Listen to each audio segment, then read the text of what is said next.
Getting fit, having fun, being an Otter. Be like Evan. Try a free 3-day pass at Bob's.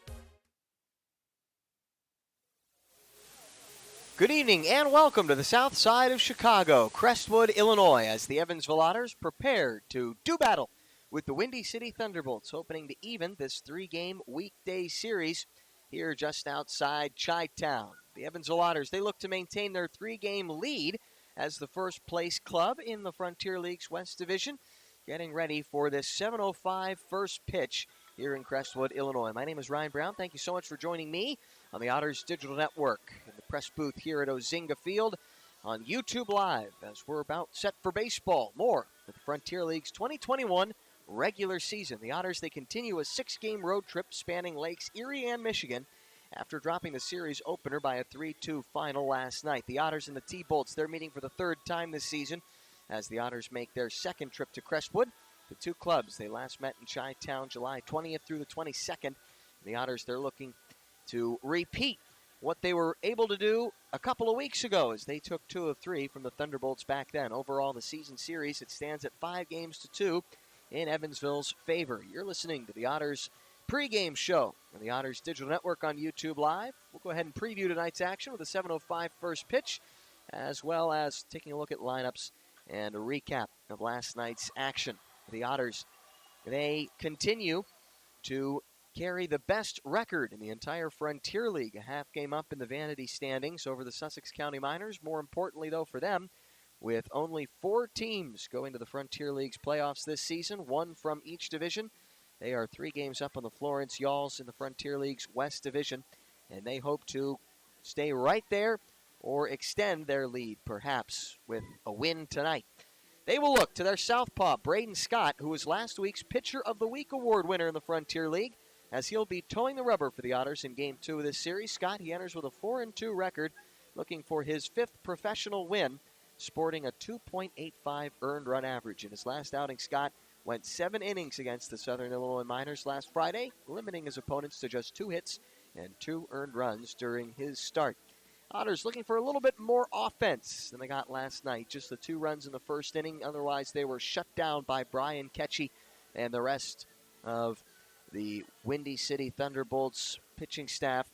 They will hope that 2 of their top 10 hitters in the Frontier League will be able to do the job, as Otters right fielder Elijah McNamee stands in 5th place on the league batting leaderboards with .332 batting average, as his teammate J.R. Davis sports a batting average of .329, which is good for 6th place in the Frontier Circuit. Once more, you're listening to the Evansville Otters pregame show on the Otters Digital Network on YouTube Live. We'll step aside briefly. When we return, a recap of last night's action on the Otters Digital Network on YouTube Live. CenterPoint Energy's newest generation of safe, efficient energy includes capturing and harnessing the natural power of pure sunshine. We are increasing solar in our balanced and reliable energy mix as we power our region with more clean, renewable energy. We're bringing a little piece of the sun to every home and business while reducing carbon emissions and helping create a cleaner environment. It's just a little something for your smart energy future.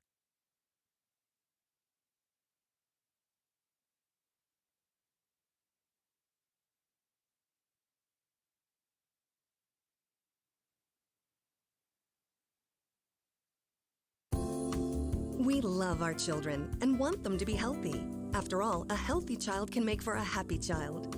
When you choose Anthem Blue Cross and Blue Shield, you have great doctors and great care to help your child stay healthy. And that is something to smile about. Choose Anthem to help keep your children healthy and happy.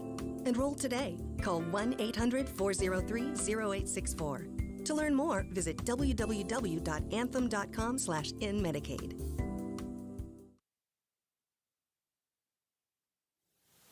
Welcome back to the press box here at Ozinga Field. You're listening to the Evansville Otters pregame show on the Otters Digital Network.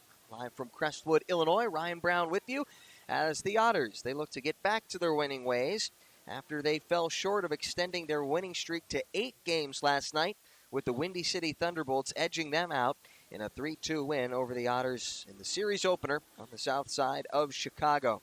The Otters, they broke out to an early lead, scoring in the top of the first on an RBI fielder's choice hit by Riley Crane, and then on a base hit from Elijah McNamee that led to a fielding error on the center fielder Jairus Richards that scored Crane from first. Tim Holdgrafer would put up a critical 0 in the bottom of the first inning by working around a 2-out walk to strike out the side, such that after one, Evansville led 2-0. However, the Thunderbolts, on their way toward a 3-run rally, they would tally their first run of the ballgame in the bottom of the third when Bryn Martinez singled home John Sechin, who had reached on a hit-by-pitch with 2 out in the bottom of the third. Windy City would then tie the game in the next inning when Zach Rakusin collected an RBI double that scored Jairus Richards from second with no one out. Holdgrafer, he would end up stranding Rakusin at third with less than 2 out in the inning to keep the ball game tied for the fifth.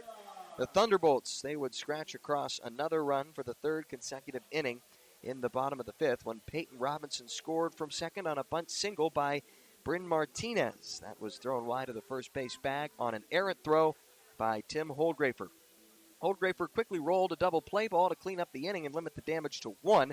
However, after 5 innings of play, the Thunderbolts led 3-2, which would hold for the final score. Otters starter Tim Holdgrafer took the loss while Brian Ketchie earned the win in his Thunderbolts debut. Stetson Woods picked up his save after pitching a 1-2-3 ninth inning. Now for lineups on the Evansville Otters pregame show. For the hosting Windy City Thunderbolts, it'll be Peyton Robertson at second leading things off, to be followed by Bryn Martinez, the switch-hitting shortstop. Dan Martinez bats third. He'll be swinging it from the left side and playing out in right field. Cleanup man will be Rob Weishire, playing over at first, and to follow him, the number 5 batter, Jairus Richards, the left-handed hitting center fielder. Zach Rakusin's in the 6th spot. Jack Struntz is over at third and batting 7th as Rakusin is in left. Then 8 and 9, it's John Sechin, the catcher, and Zach Taylor, the designated hitter. On the mound for them will be southpaw Miguel Alsua. It'll be a battle of a couple of left-handers, as Braden Scott will take the hill for the Otters. Very quickly, we'll do it once more when we return. It's Gary Mattis, Elijah McNamee, Jared Davis, 1, 2, 3 for the Otters. Then Riley Crane, Andredi Cordero, and Andy DeJesus, 4, 5, and 6. Michael Gangwish, Miles Gordon, Chris Pujols form the latter third of the lineup, hitting 7, 8, and 9. Well, you heard about the recap from last night's ball game. The Otters losing by a slim 3-2 margin. We will go ahead and turn things over to a video recap on the Evansville Otters pregame show to go ahead and give you a rundown of what happened on last night's ball game as the Otters had a 7-game winning streak broken at the hands of the Windy City Thunderbolts. You're listening to the Evansville Otters pregame show on the Otters Digital Network on YouTube Live.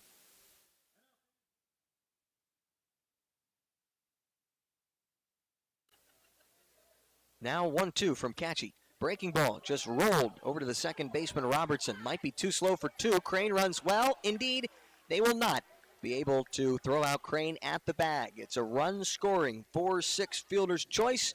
Riley Crane, he picks up another RBI for Crane. That is now an even 50 ribbies on the season, as the Otters take a 1-0 lead in the top of the first. Here at first, here's Elijah McNamee. First pitch, fastball over the head of the leaping second baseman, Peyton Robertson. And there's a misplay by Jairus Richards.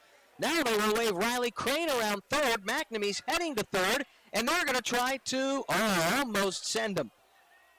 Well, there is what will likely be ruled, and indeed it is, a single and an error on Jairus Richards. That leads the Otters' second run of the inning. They now lead it 2-0. Holdgrafer out of the stretch. He's set at the letters, the 3-2. Swing and a miss for strike 3. Tim Holdgrafer, he does strike out the side, working around a 2-out walk. We're through 1 here in Crestwood. Otters with a 2-0 lead. You're listening to the Otters Digital Network on YouTube Live. The Danbury, Connecticut native. First pitch, runners go. Ground to the third baseman, Cordero. He steps on the bag for 1, and on to first.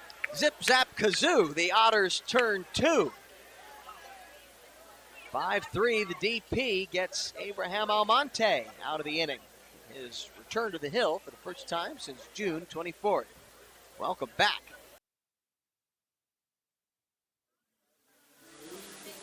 Welcome back to Crestwood, Illinois, Ozinga Field, as the Evansville Otters are getting ready to square off against Miguel Alsua and the Windy City Thunderbolts. Game 2 of this 3-game weekday series on the south side of Chicago. The Evansville Otters continue a 6-game road trip and look to improve their already very strong 38-22 record going up against the 25-35 Windy City Thunderbolts. My name is Ryan Brown. Thank you so much for joining me as the Evansville Otters look to improve upon last night's 3-2 loss to the Windy City Thunderbolts. And they have taken 3, make that 4, make that 5 of the first 7 matchups between these two clubs. They have taken 2 on the road. Right now, the road standings for the Evansville Otters against the Thunderbolts 2-2. And the Otters, they're looking to get things going, maybe score another couple of first-inning runs, as they had done a night ago. They scored 2 in the first inning, and they hope that trend will continue. Changing things up with the lineup a little bit today, we'll go ahead and read it over once more. Gary Mattis will be leading things off in the shortstop position, batting first, to be followed by the Otters right fielder and former Mississippi State Bulldog Elijah McNamee. J.R. Davis hits third. He comes in tied for 4th in the league in the most total hits of any ball player. And Riley Crane will be cleaning things up, batting from the left side of the plate in the first base position as well. Andredi Cordero, he hits 5th, playing over at the hot corner. And Andy DeJesus will get the start as a designated hitter. The Otters switch hitter will be batting 6th. Michael Gangwish will be starting behind home. He's hitting 7th and swinging it from the left side. Miles Gordon, the Otters' left-handed hitting center fielder, bats 8th. And Christopher Pujols gets the start out in left. He hits 9th. Miguel Alcoa carries a 6-2 record for the Thunderbolts into his 11th start of the season, 12th appearance overall. 3.81 his earned run average, coming off a fine outing his last time. Fine last couple of outings. About ready for first pitch, south side Chicago. First pitch fastball, misses outside, 1-0. Game time officially 7:07. 81 degrees and sunny. Otters, the traveling gray pants, alternate blue jersey tops, as the 1-0 fastball misses low and in to Gary Mattis. Thunderbolts for the second night in a row, they're in their home whites. Gary Mattis, night ago, 2 for 4, a couple of stolen bases. Facing Alcoa. The 2-0, 89 miles per hour on the gun from Alcoa. Fastball, inner third part of the plate. 2-1 now on the Otters' leadoff man and shortstop, Gary Mattis, the former NAIA Player of the Year 2021. Here comes the wind in the 2-1. Fastball, a little late on it was Mattis. Fouls it back to the right, out of play. Otters come in, mentioned earlier, with that 38-22 record, 3 games up in the Florence Yalls. They're sporting the best record in the Frontier League. 36 games left to play in the 2021 Frontier League regular season. We are officially through 60. 2-2, wave and a miss. Can't catch up to the fastball on the outside part of the plate. Down on strikes goes Gary Mattis for the first out of the ballgame. Defensive alignment for the Windy City Thunderbolts. Picking up the strikeout, the battery duo, Miguel Alcoa and his catcher, John Sechin. Round the horn on the infield, it's Jack Struntz at third, Bryn Martinez at short, Peyton Robertson, the second baseman, and Rob Weishire playing over at first. Zach Racusen's in left, Jarris Richards in center, and Dan Robinson in right. Elijah McNamee, he was 1 for 4 last night. Getting the start in the 2 spot in the batting order tonight. First pitch to him, a fastball that misses up and away, 1-0. McNamee entering as the 5th best hitter in the Frontier League. On base percentage good for 3rd best overall. Otters facing Alcoa for the second time this season. Fastball is lined right to the second baseman, Peyton Robertson. Worked a little inside out on the fastball there. Unfortunately for McNamee, he found a defender. And quickly 2 are gone at the top of the first inning. Pretty night in Crestwood, Illinois. Otters making another trip to Chicago. They visited all 3 of the Chicago teams. They've visited Schaumburg twice, Joliet just once. Second time this season that they are towing around the turf circle here at Ozinga Field, home of the Windy City Thunderbolts. Now J.R. Davis, first pitch to him. 91-mile-per-hour fastball misses low and in. It is heading toward his shoe tops. J.R. Davis, multi-hit game for him last night, 21st of the season. Went 2 for 3. 1-0. Ground ball comebacker, speared by Miguel Alsoa. Tosses to Rob Weishire at the bag at first. And 1-2-3 go the Otters on the top of the first inning. We've played half of one. Otters nothing, Thunderbolts coming to bat. You're listening to the Otters Digital Network on YouTube Live. We love our children and want them to be healthy. After all, a healthy child can make for a happy child. When you choose Anthem Blue Cross and Blue Shield, you have great doctors and great care to help your child stay healthy. And that is something to smile about. Choose Anthem to help keep your children healthy and happy. Enroll today. Call 1-800-403-0864. To learn more, visit www.anthem.com/inmedicaid. Before you danced the first dance. Before you walked down the aisle. Before the tables were set with care. Before you penned a single invitation. Before the day that went beyond your wildest expectations. There was the little green box from Brinker's Jewelers for befores and happily ever afters.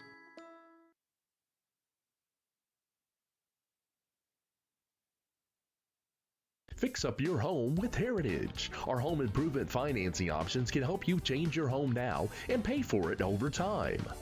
Upgrade your home. Make home repairs. Remodel a kitchen. Build a new deck. Add a new room. Remodel your bath. Update appliances. Whether it's a small weekend project or a large renovation, Heritage Federal Credit Union can help you finance your improvements today. Fix up your home with Heritage.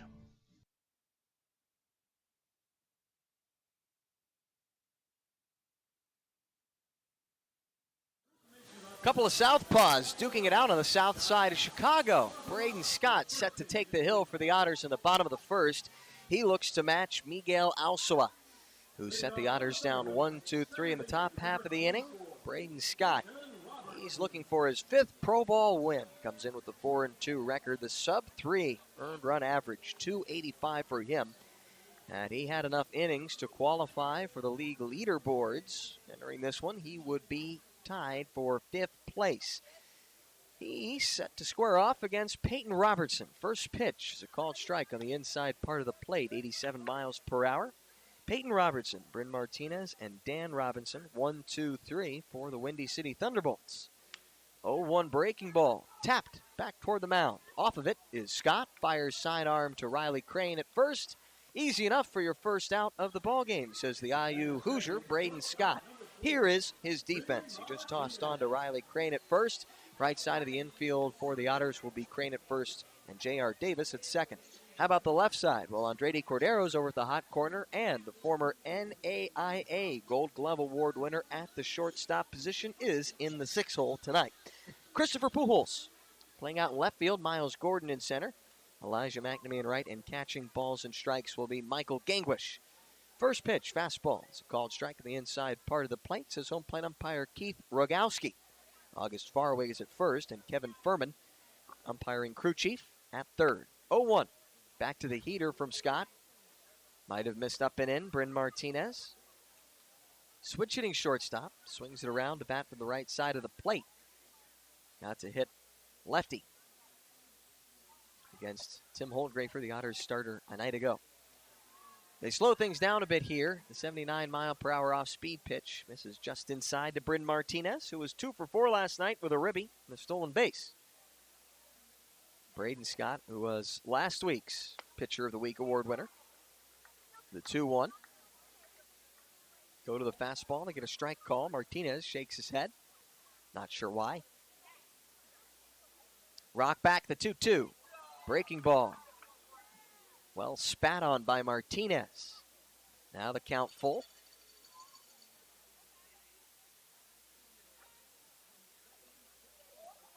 Braden Scott going up against the Thunderbolts for the first time this season. Now the 3-2. is a called strike on the inside part of the plate. They freeze him with a fastball. 2 up, 2 down in the bottom of the first.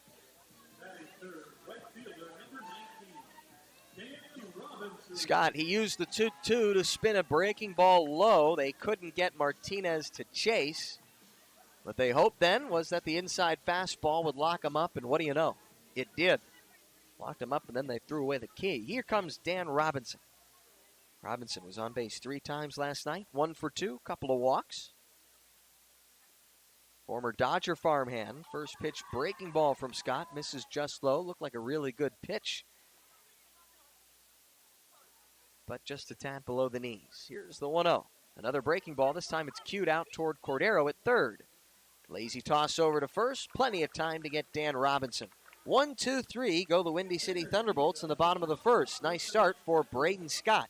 We head to the top of the second inning. 0-0 our score. You're listening to the Otters Digital Network on YouTube Live. Fix up your home with Heritage. Our home improvement financing options can help you change your home now and pay for it over time. Upgrade your home. Make home repairs. Remodel a kitchen. Build a new deck. Add a new room. Remodel your bath. Update appliances. Whether it's a small weekend project or a large renovation, Heritage Federal Credit Union can help you finance your improvements today.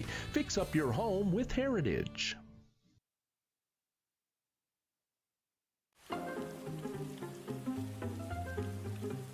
Cheer up, Evan. This rain will be out soon. You should download the 14 First Alert app and see for yourself. You can see what's coming up to 7 days in advance, or you can break it down hour by hour. Check out live radar so you can see what's happening in real time. And you can watch 14 News live directly from the app. See, there's nothing to worry about. Stay in the game with the 14 First Alert app.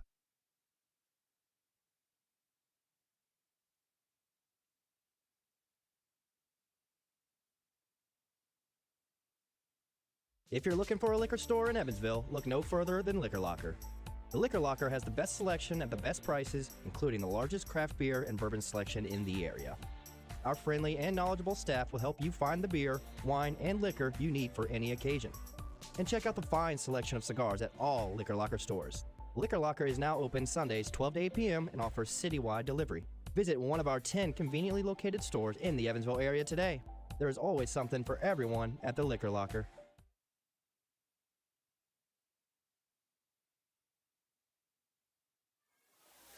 Riley Crane, the former Windy City Thunderbolt, leads things off in the top of the second inning. 0-0 our score on the south side of Chicago. Miguel Asua, he's back on the hill, tossed a 1-2-3 first. First pitch to Crane is a fastball that misses low and away. Riley Crane, he spent a couple of seasons here as a home ball player at Ozinga Field. Now, if you think about it, he really spent 3 seasons in Chicagoland, all told, as the 1-0 breaking pitch has Crane out in front of it, 1-1. Because after playing 2 years, 2017-2018 with the Thunderbolts, Crane moved over just 20 minutes west to play for the Slammers in 2019. Here's the 1-1.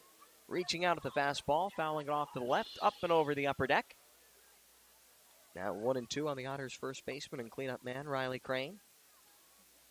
It was Crane who hit his first pro ball home run right here at Ozinga Field. Washburn University man had a fine rookie season. Here's the 1-2. Grounded back over the head of the pitcher, Alsua.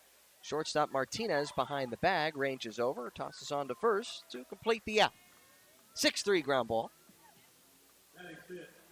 Riley Crane is retired. Here comes Andredi Cordero.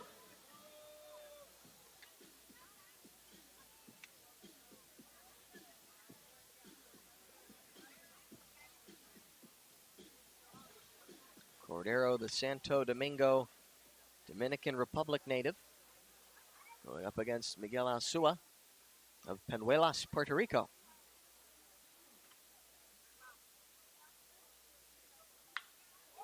Here is a high pop, shallow right. Dan Robinson calls off Peyton Robertson. 1 pitch, 1 out for the second out at the top of the second. Andy DeJesus, he's getting a night off from the shortstop position to DH. Switch hitter will swing it from the right side, facing Miguel Alcoa.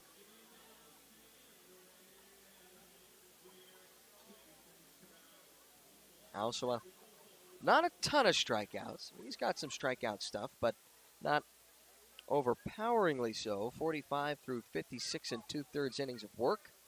29 walks missed in, so like Ketchy last night, the plan is to fill up the strike zone, try to keep guys off balance, induce weak contact. First pitch to DeJesus, misses low and away. Otters looking for their first base runner here. 1-0 is lifted off to the right, out of play, over the Michelob Ultra Party Deck back behind first, where they were holding a little bingo tournament before today's ball game. Almost had to hop out of the press box to see if I could get a couple in a row. Not a big bingo guy, but, well, if they're going to give you a free space, how can you not even try it once? 1-1, fastball, wave and a miss. A little above the letters. Andy DeJesus checking in with Keith Rogowski, the home plate umpire, to see whether or not that would have been a strike had he not swung.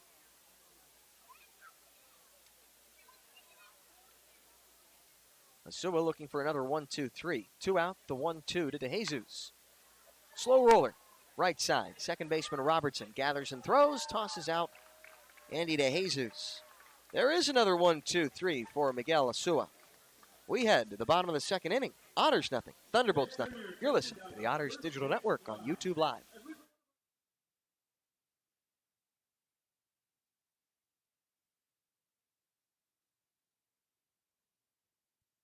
If you're looking for a liquor store in Evansville, look no further than Liquor Locker. The Liquor Locker has the best selection at the best prices, including the largest craft beer and bourbon selection in the area. Our friendly and knowledgeable staff will help you find the beer, wine, and liquor you need for any occasion. And check out the fine selection of cigars at all Liquor Locker stores. Liquor Locker is now open Sundays 12 to 8 p.m. and offers citywide delivery. Visit one of our 10 conveniently located stores in the Evansville area today. There is always something for everyone at the Liquor Locker.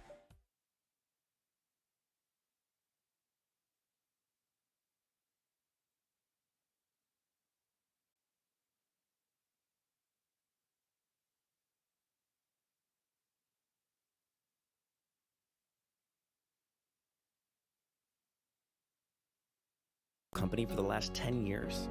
The bank that focuses on your financial goals every day, because your success is everything. And that's why we're here. You live by what's right, and at Old National, we bank.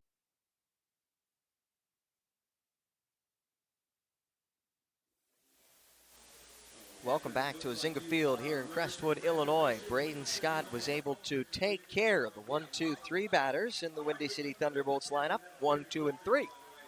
They're going up against the heart of the order here, Rob Weishire, Jairus Richards, and Zach Rakusin. 4, 5, and 6. Braden Scott coming off a strong outing against the Southern Illinois Miners. His last time out last Friday, July 30th. When he went 7 innings, giving up just 2 hits, 3 runs all told, but only 2 of them earned, 10 strikeouts, matching a season high back on his debut. For Braden Scott, the first pitch breaking ball misses low, 1-0 to Rob Weishire, who was 1 for 4 last night. Braden Scott, last week's Frontier League Pitcher of the Week. 1-0. There's a strike.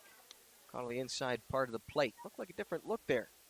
Almost had some lateral movement breaking toward the right-handed batter Rob Weishire's hands. Here's the 1-1. Big bender. Well spun. Started maybe just off that upper outside edge and broke right down to the knees. 1-2. Well ahead, the 1-2. Breaking ball. All that Weishire can do is reach out. Barehanded grab by Scott off the mound, and the throw is wide toward the Otters bullpen. They're all leaping out of the way. Elijah McNamee over to grab it by a park bench, if you will, and he'll toss it back in. It's a single and an error on the pitcher Braden Scott that allows Weishire to reach scoring position for the first play of the bottom of the second inning. Second night in a row, we've seen that play. Last night it was Tim Holdgraver who, on a bunt attempt actually brought home Peyton Robertson from second. Martinez was bunting. He bunted it back to the pitcher, Tim Holdgrafer. In the bottom of the fifth inning, Robertson came around to score as Holdgrafer did what Scott just did. Luckily, no one was on base, though, this time. Here's Jairus Richards. Early in the ball game, important just to keep Richards off base. He leads the Frontier League with 30 stolen bases. First pitch looked like a little slider cutter from Braden Scott. Outside part of the plate, called a strike on the left-handed hitting Jairus Richards. Cal State Fullerton product going up against the former IU Hoosier, Braden Scott. Scott set at the belt. Here's the 0-1. Breaking ball, lifted, right side. Riley Crane in foul ground, approaching the wall on the warning track. He's got some room, though. And that is a good way to retire Jairus Richards. One down in the bottom of the second. Batting six, left fielder number 21, Zach Recusing. Scott mentioned earlier, hasn't faced the Thunderbolts yet this season, but his only other start on the south side of Chicago came against the Joliet Slammers. That was his pro debut, and what a debut it was when he went 7 innings. He did not allow a run, just 2 hits allowed by him, 10 strikeouts and 2 walks. One I'm sure he'll remember for a long time. First pitch breaking ball. Michael Gangwish, a little bit of a pump fake as he received the breaking ball just off the outer edge.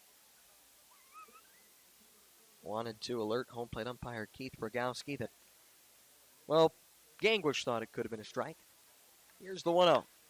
Grounded right side, backhand by Crane. He'll toss underhanded, leading Braden Scott right to the bag for the second out. Tough play for Crane and Scott.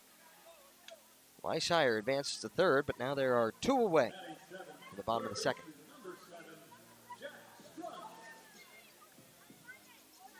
Nice work on the PFP by Scott to get off the hill and race over to the bag.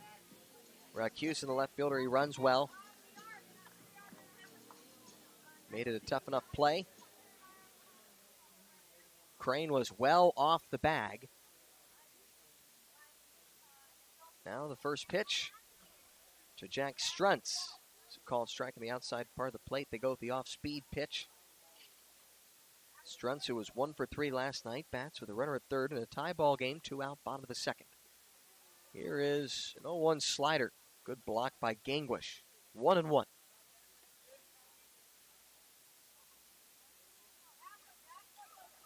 Otters took the first lead of the ball game last night. At the top of the first inning, Thunderbolts trying to do that here in the bottom of the second. The 1-1. Breaking ball is lifted right side. Going to be the second pop-up and in foul ground in the inning for Riley Crane. After the leadoff base hit and the error, 1-2-3, Braden Scott is able to retire the 5, 6, and 7 batters, Richards, Racusin, and Struntz. A couple of pop-ups and a ground ball over to Riley Crane, getting involved certainly here. Top of the third on its way, 0-0 ball game. You're listening to the Otters Digital Network on YouTube Live. Every 6 minutes, a utility line is damaged due to reckless digging. So Indiana relies on these 811 superheroes. Derek the Builder. I dig for a living, but I always contact 811. Mary the Gardener. Before I plant a tree, I contact 811. And Mike the Contractor. I contact 811 before I do my work. Prevent damage or injury. Call 811 anytime or go online 811now.com. This message is sponsored by the Indiana Utility Regulatory Commission and this station. CenterPoint Energy's newest generation of safe, efficient energy includes capturing and harnessing the natural power of pure sunshine. We are increasing solar in our balanced and reliable energy mix as we power our region with more clean, renewable energy. We're bringing a little piece of the sun to every home and business while reducing carbon emissions and helping create a cleaner environment. It's just a little something for your smart energy future.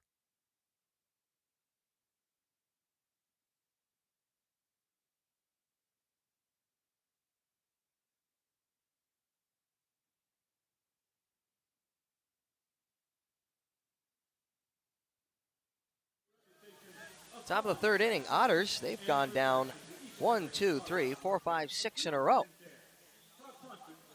Miguel Asua proving to be stingy in the early innings. Michael Gangwish, the Otters catcher, will look to change all that here. Michael Gangwish, Miles Gordon, and Christopher Pujols. 7-8-9 for the Otters. Facing Miguel Alcua in a 0-0 ball game. Top of the third inning. From Mozinga Field, south side of Chicago. Here's the first pitch. Fastball misses high, 1-0. Gangwish making his 8th start of the season. Comes in 4 for 17, but he's been on base quite a bit. OBP hovering just under 500, 462 through his first 7 games. The 1-0 misses out. Gangwish, limited sample size, without doubt, but when he stood at the batter's box, he's always seemed like something of a pesky out. The 2-0 is bounced in the right-handed batter's box. 3-0 now on Michael Gangwish. Otters looking for their first base runner. You know what? I think I'd bet that they'll take a 4-pitch walk for that first base runner, don't you think?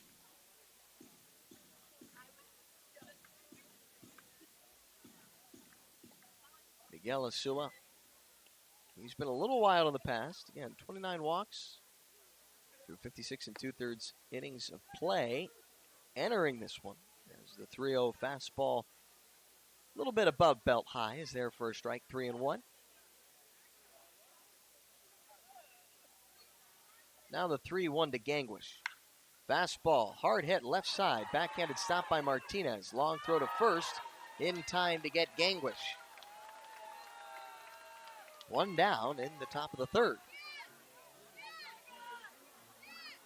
Alcua has been on some kind of a tear on the rubber as of late.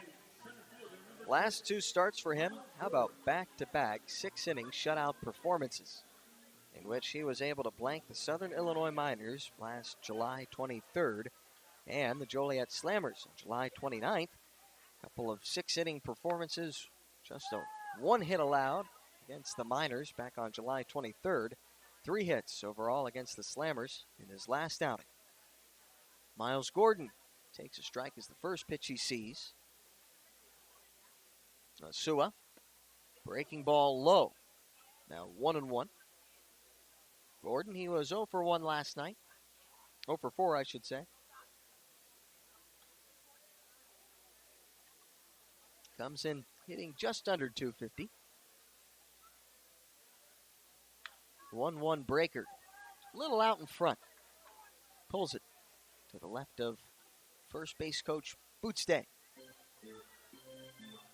As it looks like bullpen coach Tyler Vale will hop out of the Otters bullpen to retrieve the baseball. That was maybe about 10 yards into fair ground from the right field line. Now the 1-2. Misses low and away. That's Tyler Vale out there in the bullpen. Otters would prefer to see him on the mound, but as of now, he will be a bullpen coach. Announced last homestand, finding himself on the 60-day injured list. 2-2. Fastball just off the outer edge. Back-to-back 3-ball counts for the Otters to begin the third inning.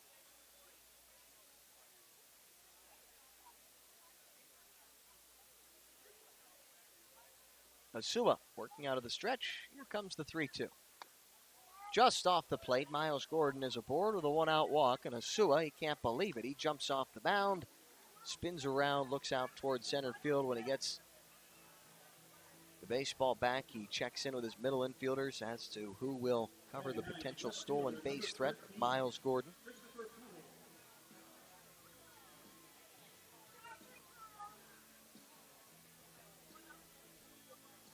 Now it's Christopher Pujols' turn. First base runner for the Otters is at first in the form of Miles Gordon with 1 out in the top of the third. First pitch to Chris Pujols. Misses low and in. Miles Gordon, he had taken maybe an aggressive step off of first, shut it down.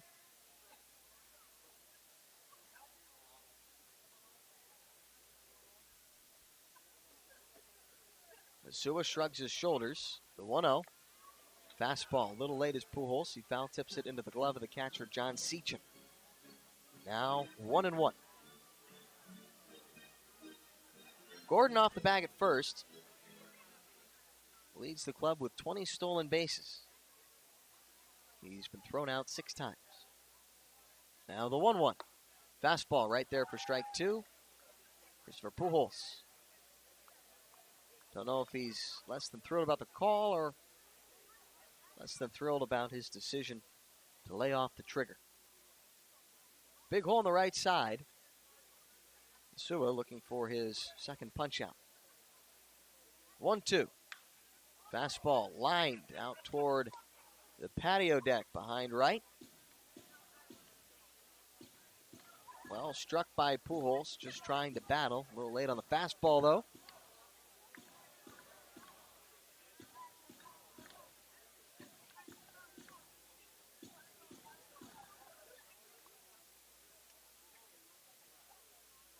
See if he can continue to shorten up here. Throw over to first. Gordon, he's back standing. Just checking the runner over there.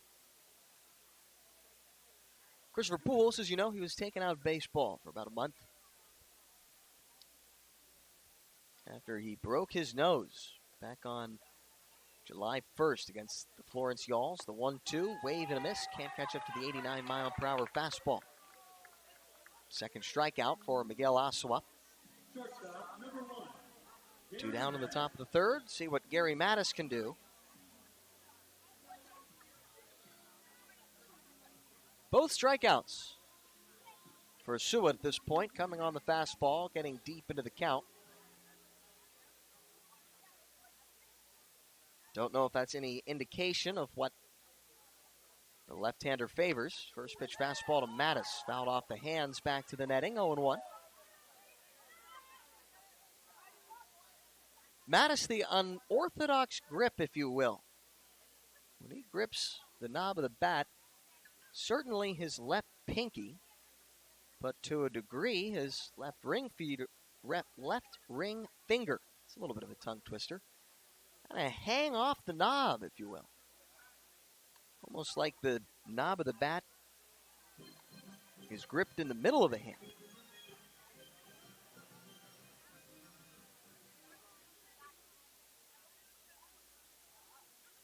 Helps to generate a lot of whip of the bat through the motion. Great jump for Gordon. The fastball misses outside.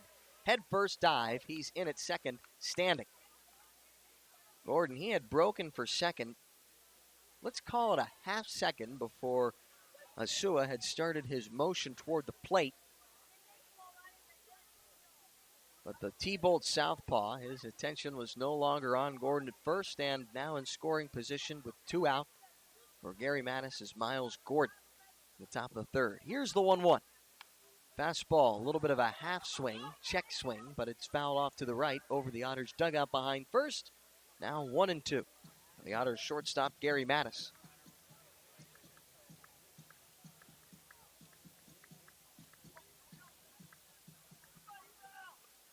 Gordon at second following the stolen base, his 21st of the year. 2 out, another 1-2. Swing and a miss. The fastball gets Mattis. Back-to-back Ks and the Otters half of the third. We head to the bottom half of that frame. 0-0 our score. You're listening to the Otters Digital Network on YouTube Live.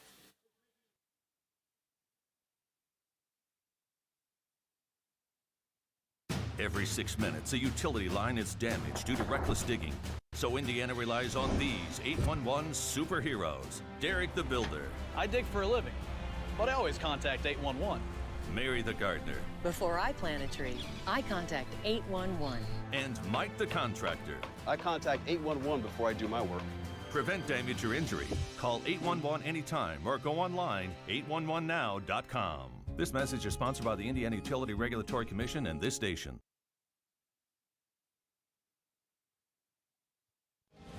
You live by what's right. It's part of who you are and what drives you to always do more, to give more.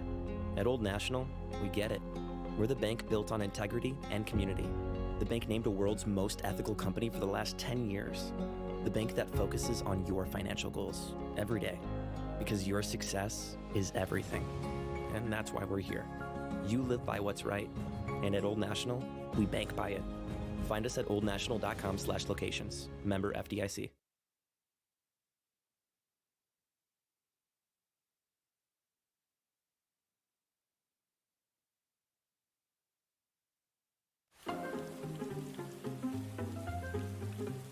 Cheer up, Evan. This rain will be out soon. You should download the 14 First Alert app and see for yourself. You can see what's coming up to 7 days in advance, or you can break it down hour by hour. Check out live radar so you can see what's happening in real time. And you can watch 14 News live directly from the app. See, there's nothing to worry about. Stay in the game with the 14 First Alert app.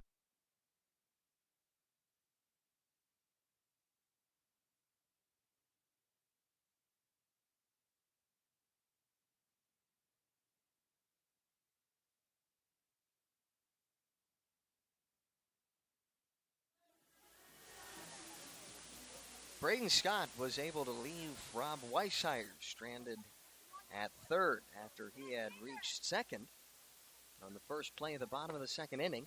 First pitch now to John Seachin. Misses outside 1-0 by getting Jarris Richards to pop up to first. Zach Radcusen to ground out to Riley Crane at first, and Jack Struntz, what do you know it, to pop out to first as well as the 1-0 off-speed pitch is in there for a strike on John Seachin right around the knees. Seachin last night, he was 0 for 2 with a hit by pitch. The 1-1. Grounded foul of the third base bag, a little out in front of the 84-mile-per-hour, let's call it a slider. 1-2.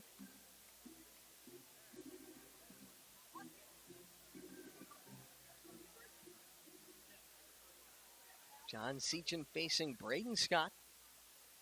1-2, wave and a miss for strike three. That's the second K for Braden Scott. Fastball up in the zone. Reared back and let it fly. One down in the bottom of the third. Here's Zach Taylor. Did not play in the ball game yesterday. The line, the first pitch. Fastball inside part of the plate for a strike, 0-1.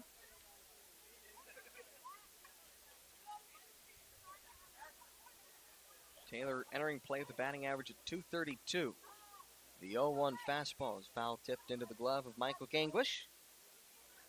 Well ahead of the former 36th round draft pick. The Minnesota Twins back in 2018. Now the 0-2. Swing and a miss for strike three. Wow, a little feeble looking swing from Taylor. Knew he was well laid on the Scott fastball. 2 up, 2 down, 2 strikeouts for Scott, who is swaggering around the pitcher's mound right now. He's feeling good. Peyton Robertson hit a comebacker to Scott his last time. Scott he's just bouncing up and down on the rubber, waiting for Robertson to get in. He says, hey, get in there. I'm going to toss a fastball right at you, inside part of the plate. Raising his arms is Robertson out of the way. Might have missed just a tad inside. 1-0 the count. Another wind, another 1-0. Here is a shallow fly ball out toward Christopher Pujols. Coming in, reaches up. It's a 1-2-3 for Braden Scott as Pujols makes the catch. We're through 3. Lines to this point, Otters, no runs and no hits. 1 error for them, while Thunderbolts, no runs on just 1 hit. And no fielding miscues so far for them. We head to the top of the 4th inning. You're listening to the Otters Digital Network on YouTube Live.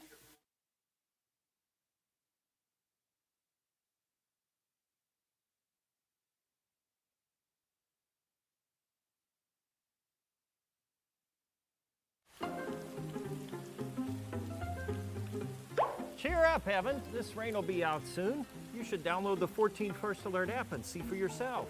You can see what's coming up to 7 days in advance, or you can break it down hour by hour. Check out live radar so you can see what's happening in real time. And you can watch 14 News live directly from the app. See, there's nothing to worry about. Stay in the game with the 14 First Alert app.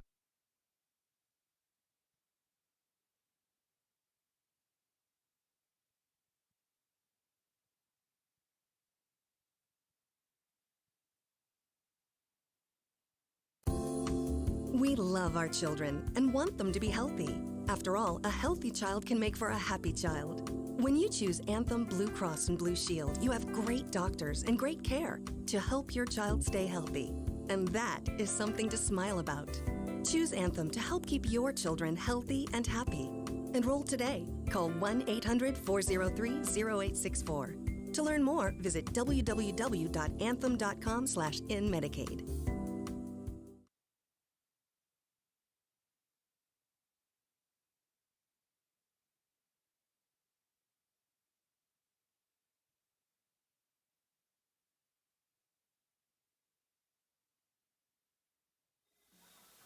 Top of the fourth inning from Ozinga Field in Crestwood, Illinois. Ryan Brown alongside you in the press box here as Elijah McNamee stands in. He tracks a low fastball. That misses just below the knees into the catcher John Seachen's mitt, facing Miguel Asua. As McNamee calls time in the top of the fourth inning. 0-0 ball game. Otters searching for their first hit against Asua, who has been stingy at this point. 1-0 fastball just off the plate, 2-0.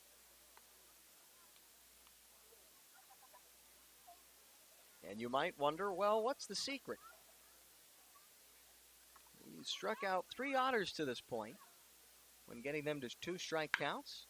And here is a liner to left, laced out toward Zach Rakusin. There's the Otters' first hit of the ball game. Elijah McNamee looking to get something cooking here in the top of the fourth. What I was going to say was that you wonder what keeps guys off balance, and there's nothing more off-putting to a hitter than an 0-2 count. So credit McNamee there, being patient,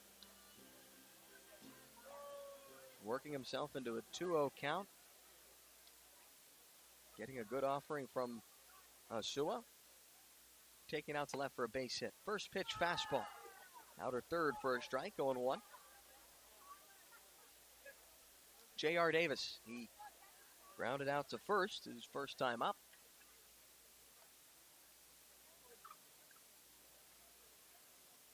Now the 0-1. Another fastball, touch late. Bouncing off to the right, up and over out of the ballpark, out toward the parking lot.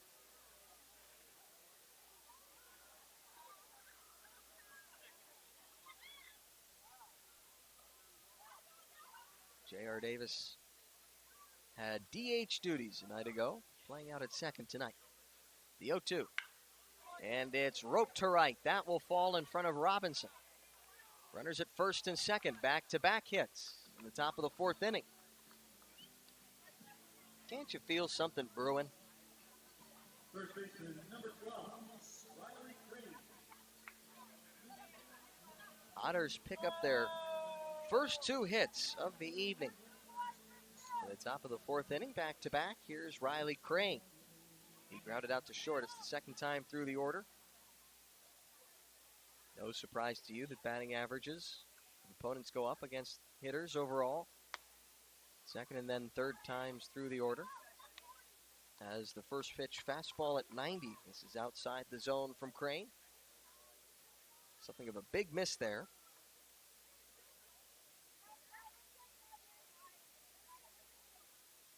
McNamee at second.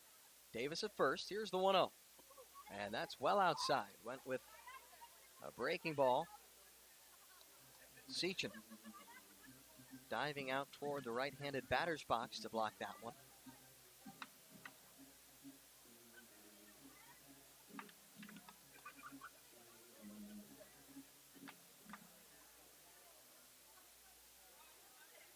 Crane, the former Thunderbolt, going up against Asua. 2-0. Late decision to swing, it looked like that time, on a fastball on the outside part of the plate. Looked like Crane might have been trying to take that to right field as well. Still in a good hitter's count, 2-1. Asua is set. And the pitch, this is once more out in the right-handed batter's box.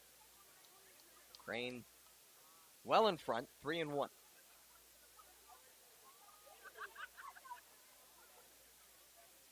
Riley Crane, who entered into tonight's ball game in a two-way tie. Second place in the Frontier League and runs driven in. 3-1. Fastball misses outside. Ball 4 will load the bases in the top of the fourth.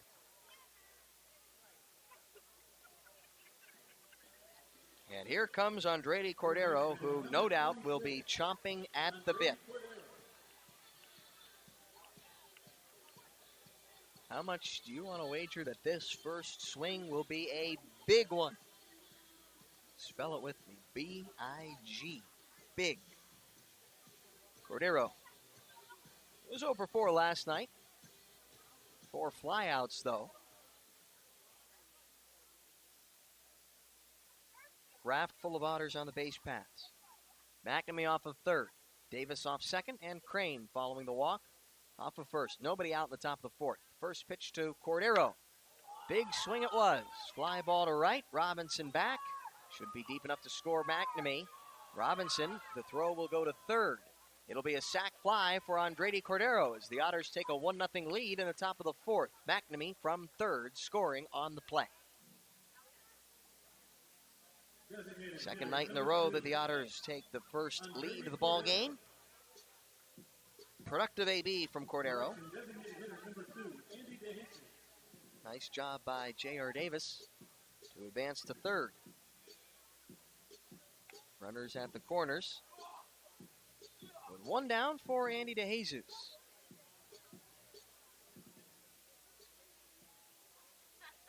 Grounded out to second his first time up.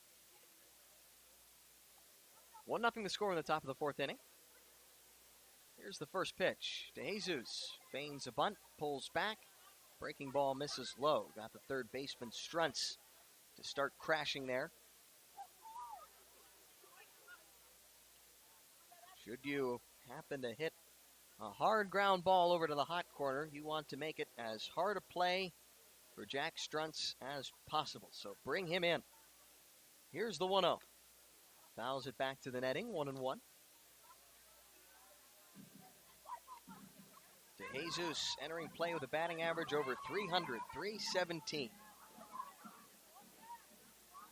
Registering his 200th at bat of the season, back in the second inning. Here's the 1-1. And it's a ground ball through the left side of the infield. RBI base knock for Andy DeJesus. Scores J.R. Davis from third. The Otters now the 2-0 lead. Catcher number 32, Michael Gainwood.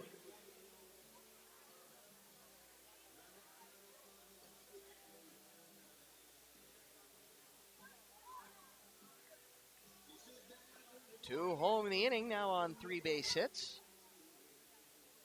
A walk as well as Crane is at second. DeJesus at first. Here's Michael Ganglish. First pitch to him is a fastball. Misses well outside. 1-0.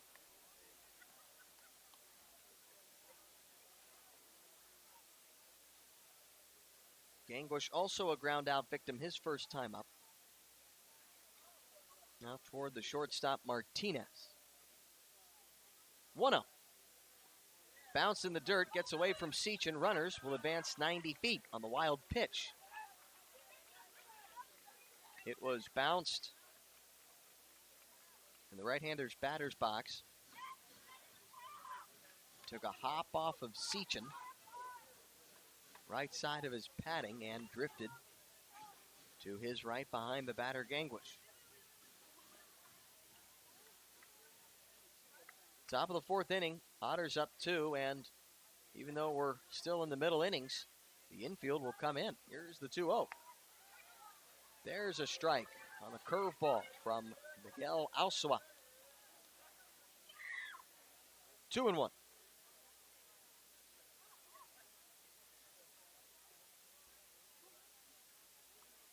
Curveball caller striking the outside part of the plate. Here's the 2-1. And it misses just off the plate, but they'll appeal down to third. No swing, says Kevin Furman.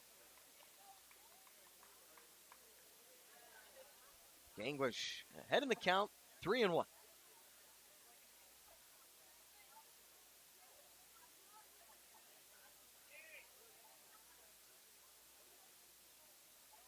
Two men in scoring position, one down. Otters with a 2-0 lead.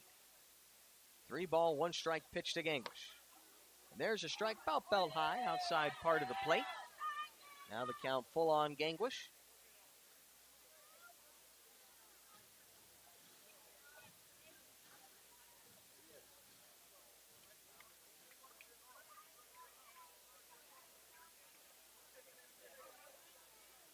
Count full, here's the 3-2. Grounds it foul at the plate. Stays alive, does the Albuquerque, New Mexico native, Michael Ganglish.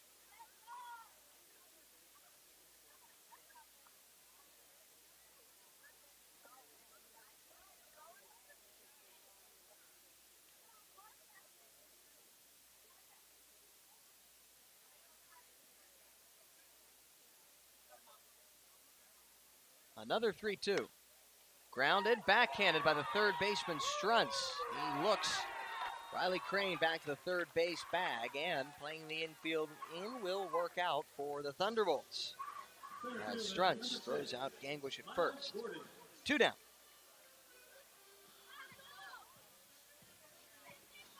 Hard ball hit by Michael Ganglish. Backhand stop made by Jack Struntz. He went with the glove as Crane was caught a step or two off the bag. Made one motion toward Crane, and the Otters first baseman Crane scrambled back to third. Struntz threw on to first. Here's Miles Gordon. First pitch breaking ball bounced and blocked by John Seachin. Missing well outside, low and away. Gordon walked his first time up, stole a bag. Base hit here to the outfield, could bring in a couple more in the inning.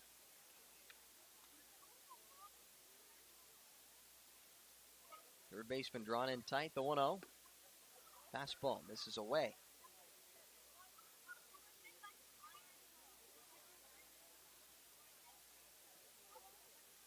Miguel Asua, Oral Roberts University product. 25-year-old 6-foot left-hander. Kicks and deals the 2-0. And that likewise misses outside. So could be treating Miles Gordon with kid gloves here with a base open. The number 9 batter due up.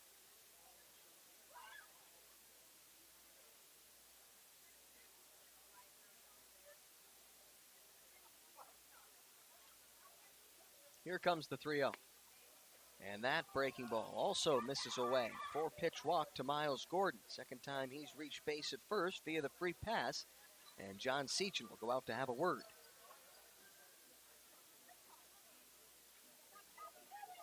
Asua, the former 29th round draft pick of the Colorado Rockies back in 2018.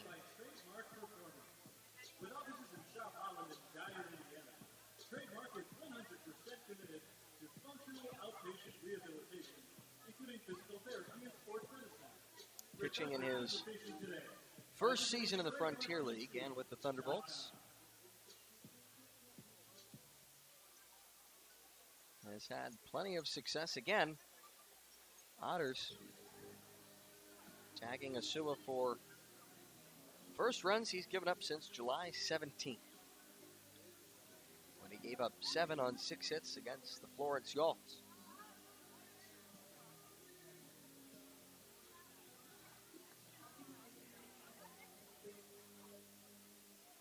For the second time in the inning, the bases are loaded. Here comes the 8th man to bat, Christopher Pujols. 2 out, 2 home. Crane off third, DeJesus off second, Miles Gordon off of first. Christopher Pujols, first pitch to him, misses away, 1-0. Pujols struck out his first time. Asua looking a little wild here. 2 walks in the inning. Struggling with his command. The 1-0. Fastball, that's up and in.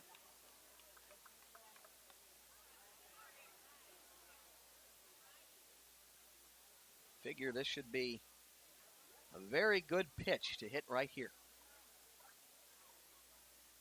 Make the strike zone in your mind as big as an apple. 2-0. This is low and in. Asua now in the danger zone. 3 ball, no strike count on Pujols. Bases loaded and 2 out. See what the number 9 man is taking at the red light. Here it is. Taking indeed he is, and the pitch misses inside as Miguel Asua walks in a run with 2 out in the top of the 4th. Otters now lead it 3-0 as Riley Crane crosses home. Shortstop number 1, Gary Maddox. A 4-pitch walk issued to Christopher Pujols. Back-to-back free passes, and surprised. To be honest with you, kind of surprised that did not elicit a visit from the Thunderbolts pitching coach. First pitch. Gary Mattis lifts it to the right out of play. I believe Brian Smith, their manager here at Windy City, I believe he takes care of the pitching coach duties as well.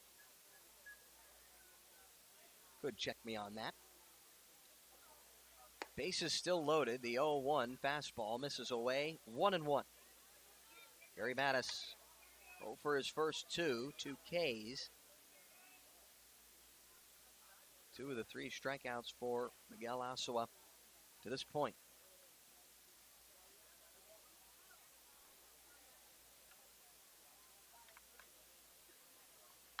One.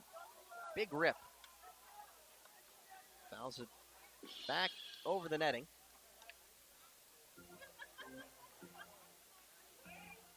Now 1-2.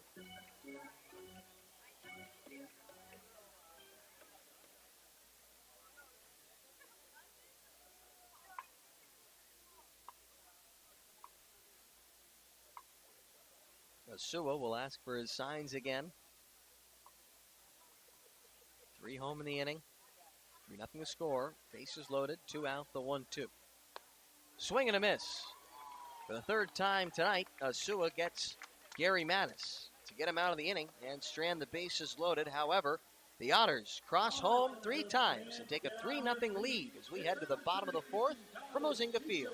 You're listening to the Otters Digital Network on YouTube Live. You live by what's right. It's part of who you are and what drives you to always do more, to give more. At Old National, we get it. We're the bank built on integrity and community. The bank named a world's most ethical company for the last 10 years. The bank that focuses on your financial goals every day. Because your success is everything. And that's why we're here. You live by what's right. And at Old National, we bank by it. Find us at oldnational.com/locations. Member FDIC.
Braden Scott and the Otters take to a 3-0 lead in the bottom of the 4th inning. Here is Bryn Martinez. First pitch to him. Little slider misses low and in. Martinez 0 for 1. Struck out looking his first time against Scott. 1-0 breaking ball. Missed outside apparently. 2-0.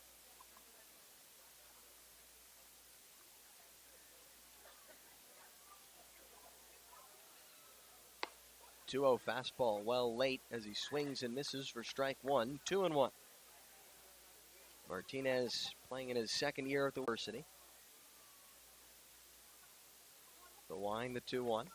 Breaking ball skips in the dirt. 3-1.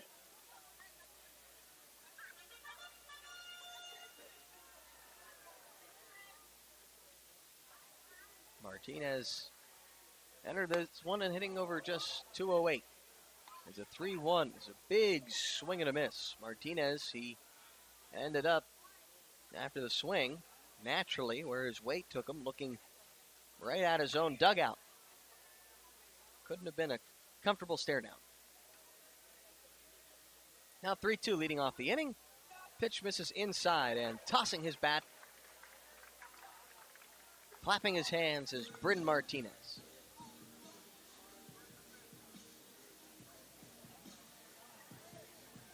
Right fielder, number 19, Dan Robinson. It's a leadoff walk to start the T-Bolts half of the fourth.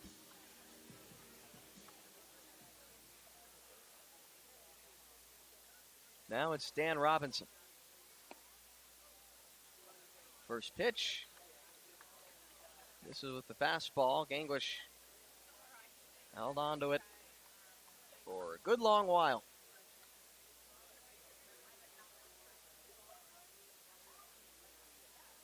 Martinez, 23 stolen bases for him. He's inching off first. Breaking ball misses away. Slider from Braden Scott there. Now the 2-0. Looked like a little bit of a quicker delivery. Fastball. Called a ball off the plate to Dan Robinson, and Scott certainly would agree that he thinks he's being squeezed a little bit right now. Here's the 3-0. Fastball right down the chute. 3-1.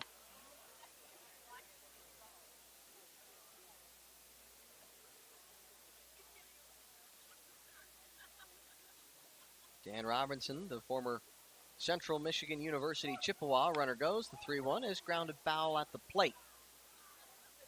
So Martinez will be forced to return back to first.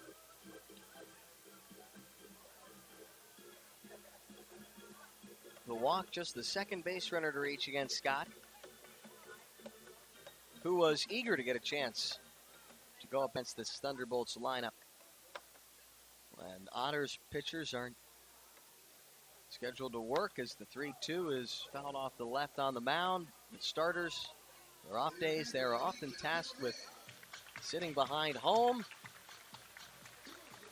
taking stock and doing a little bit of advanced scouting on other teams. And when he got to do that, he felt like he was able in his mind to develop a pretty good plan.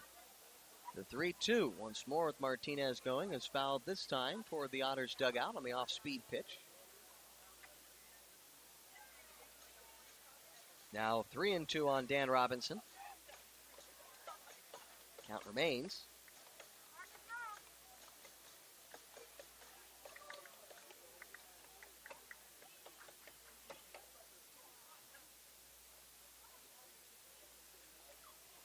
Another payoff pitch, and that skips in the dirt. Martinez was off on what ended up being an 88-mile-per-hour fastball. Back-to-back walks lead off the inning for the Thunderbolts.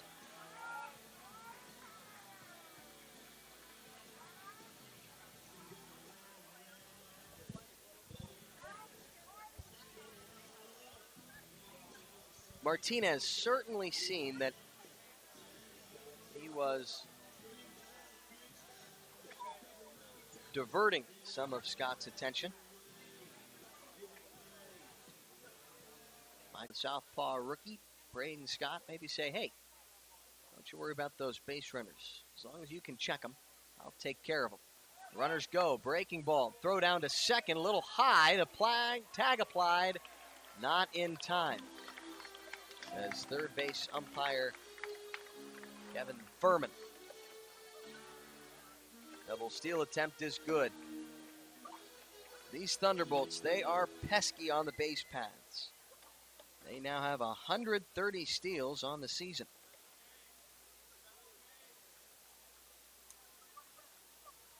Now 4 for 4 in their first 4 attempts against the Otters this series. Here's the 0-1. Another breaking ball. This time it misses outside to Rob Weishire.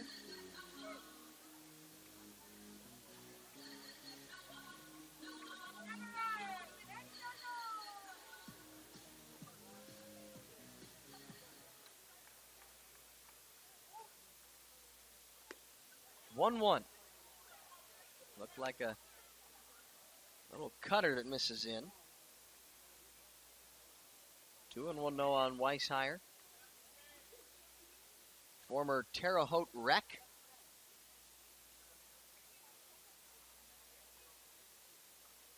Two-1. Breaking ball. Dives into the strike zone on the outer edge. 2-2.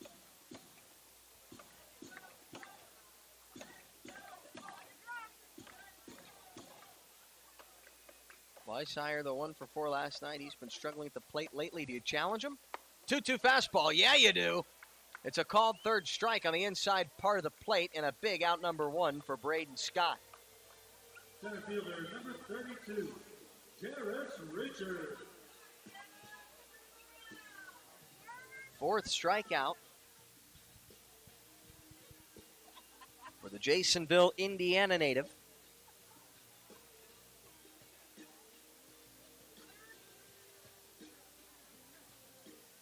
Jarris Richards popped up his first time. He bats with Martinez at third, Robinson at second. 1 out in the bottom of the 4th.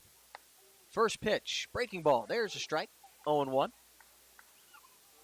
That strikeout really changes the complexion of the inning, possibly, doesn't it? I mean, even if you allow Richards to come up with a run-producing out, now if Robinson advances to third, there are 2 gone. 0-1 fastball misses away.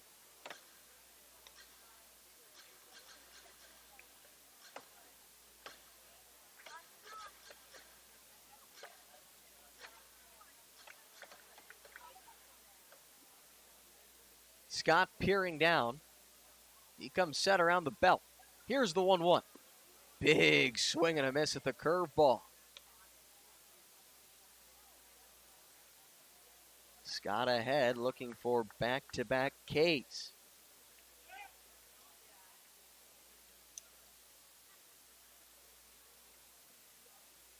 Scott. He's got a sign from Gangwish. 1 out, the 1-2. Breaking ball, pulled foul. Out toward the camera well behind first.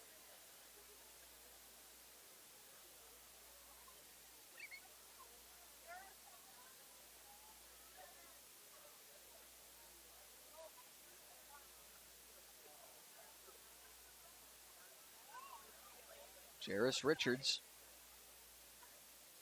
He entered, hitting .238 again. 1-2, do you challenge him?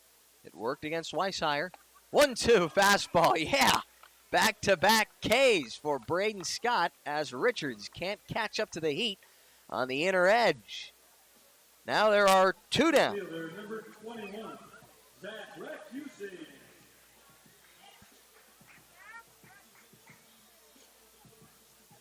Braden Scott trying to bear down on the mound. Here comes Zach Rakusin. Grounded out to first his first time up. Here's the first pitch. Late on a fastball, little half swing. Likely a full swing, but also probably a called strike as well.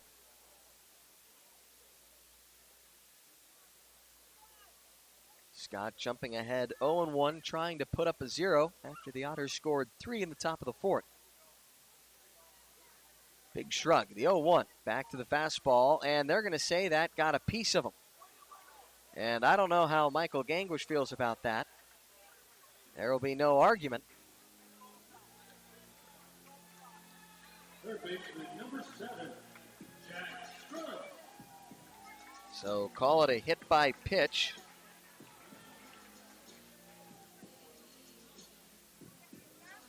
Might have been some chirping from the Otters dugout as well that they felt that Rakusin was hanging out over home a little bit.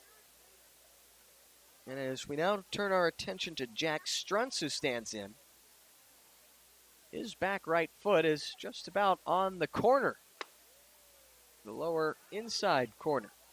First pitch to him, slider in for a strike, 0-1.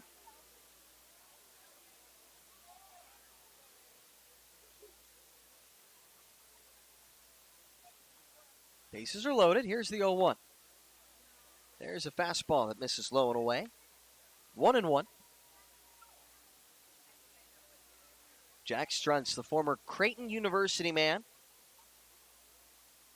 Former 25th round pick of the Miami Marlins back in 2019. 1-1. There's a strike. Fastball from Scott. Receives the throwback from Gangwish.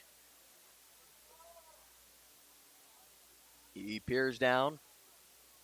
Set at the belt. Bases loaded, 2 out, the 1-2. Fouling it off to the netting.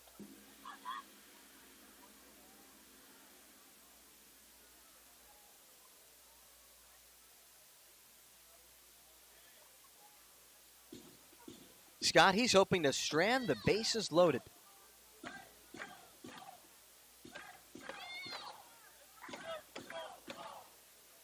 Crowd at Ozinga Field getting into it here. Another 1-2. Breaking ball just up and away. Now 2-2 on Struntz.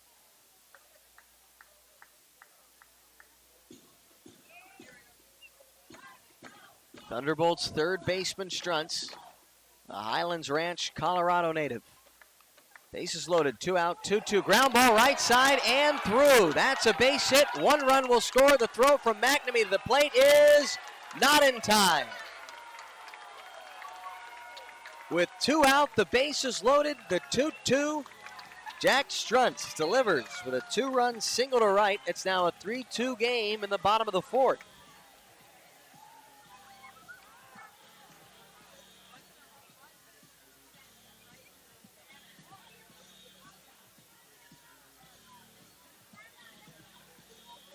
Perfectly placed ground ball, bringing home Martinez from third and Dan Robinson from second.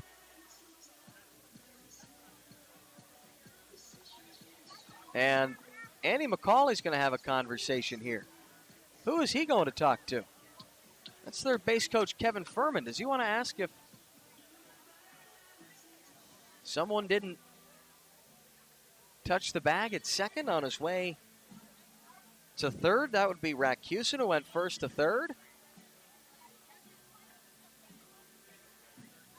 Or did they just award Rakusin a base?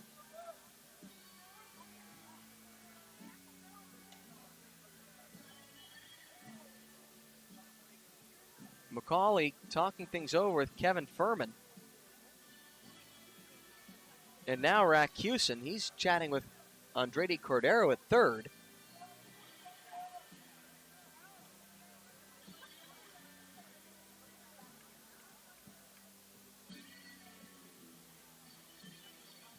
Well, to be honest with you, I had just assumed that Now batting for the Thunderbolts, pitcher number 12. Rakusin advanced to third on the throw.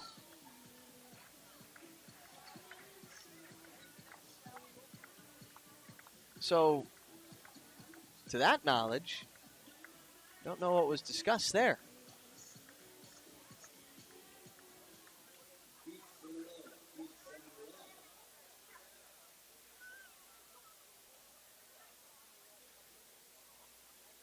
Anyway, here's John Seachin. First pitch, wave and a miss, 0-1.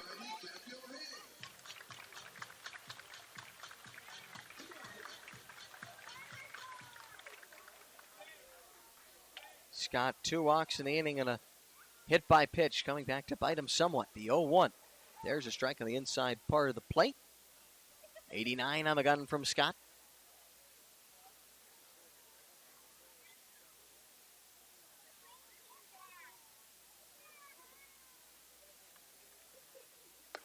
0-2, swing and a miss. Braden Scott leaves a couple on the corners as he strikes out 3 batters in the 4th, but 2 come home to score. A 2-run single for Jack Struntz with 2 outs and 2 strikes on him. Makes it a 3-2 game as we head to the top of the 5th. Otters maintain the lead. You're listening to the Otters Digital Network on YouTube Live. Every 6 minutes, a utility line is damaged due to reckless digging. So Indiana relies on these 811 superheroes. Derek the Builder. I dig for a living, but I always contact 811. Mary the Gardener. Before I plant a tree, I contact 811. And Mike the Contractor. I contact 811 before I do my work. Prevent damage or injury.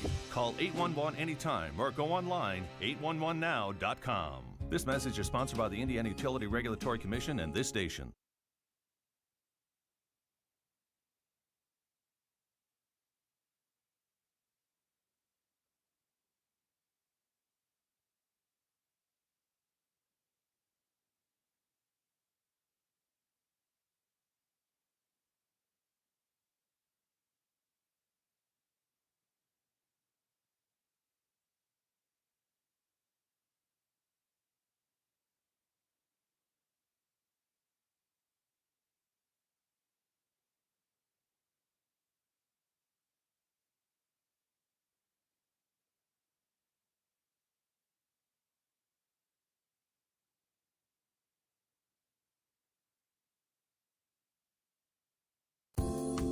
We love our children and want them to be healthy. After all, a healthy child can make for a happy child.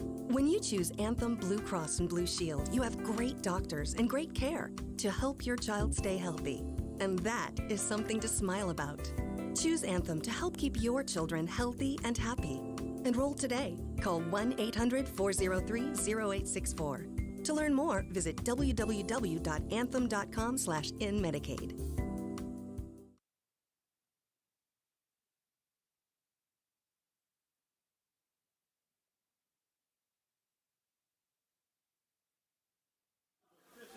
Elijah McNamee, J.R. Davis, and Riley Crane, 2, 3, and 4 for the Otters. They lead it by a run.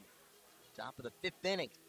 They scored 3 in the 4th, and the Thunderbolts answered for 2 in their half of that inning. Elijah McNamee led off the Otters' 3-run frame with Miguel Asua. Misses outside, 1-0. Looked like a first pitch lefty on righty change from Asua. Stayed outside. Here comes the 1-0. Fastball fouled back over the netting.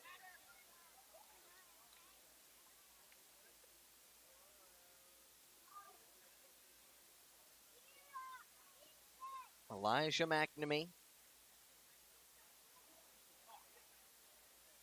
Certainly one of the leaders on this ball club as the 1-1 misses outside, 2-1. As far as position players go, he, along with Dakota Phillips, returning to Evansville from the 2019 season.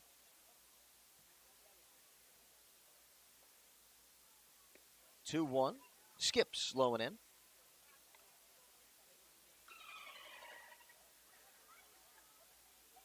So certainly that gives him plenty of respect with his fellow Otters while wearing the blue and white.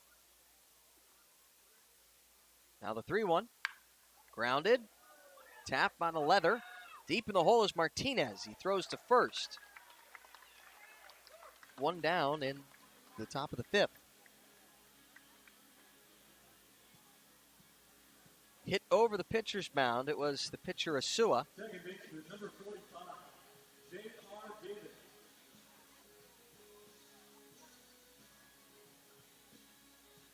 Who, I would imagine, barely touched it, at least from the sound. But luckily for him, it only got a tiny little piece of leather, that is the first pitch to J.R. Davis. He goes down to a knee. Pop it up to the right, out of play.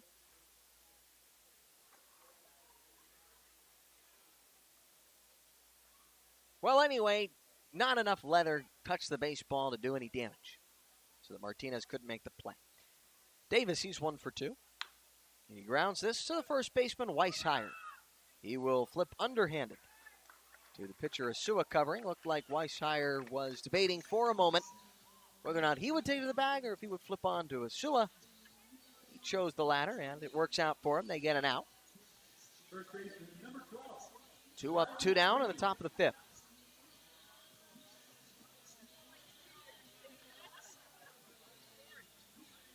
Riley Crane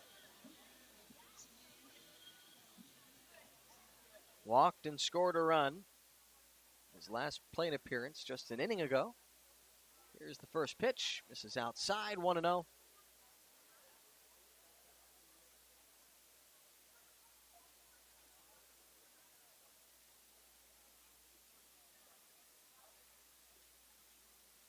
Crane, when he was with the Thunderbolts back in 2017, hit over 300 in his rookie season as the 1-0 missed away. He was 53 for 179 at-bats. 321 his batting average. Also had 3 home runs. The 2-0 is a called strike in the outside part of the plate. Definitely the most powerful professional season for Crane so far. A season ago back in 2019 with the Joliet Slammers, Crane had 8 homers in the 96 games that he played for them. The 2-1 fastball is a call to strike in the outside part of the plate, 2-2. Crane already has 11. And he's had 130 fewer at-bats.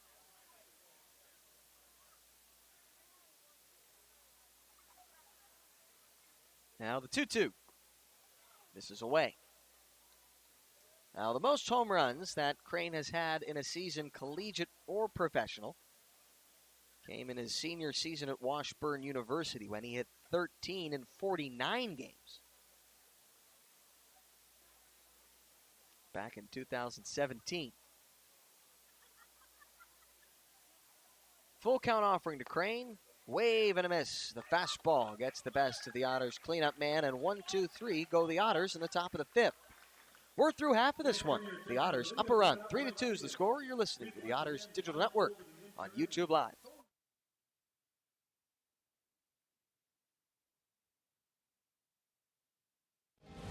You live by what's right. It's part of who you are and what drives you to always do more, to give more. At Old National, we get it. We're the bank built on integrity and community. The bank named a world's most ethical company for the last 10 years. The bank that focuses on your financial goals every day. Because your success is everything. And that's why we're here. You live by what's right. And at Old National, we bank by it. Find us at oldnational.com/locations. Member FDIC.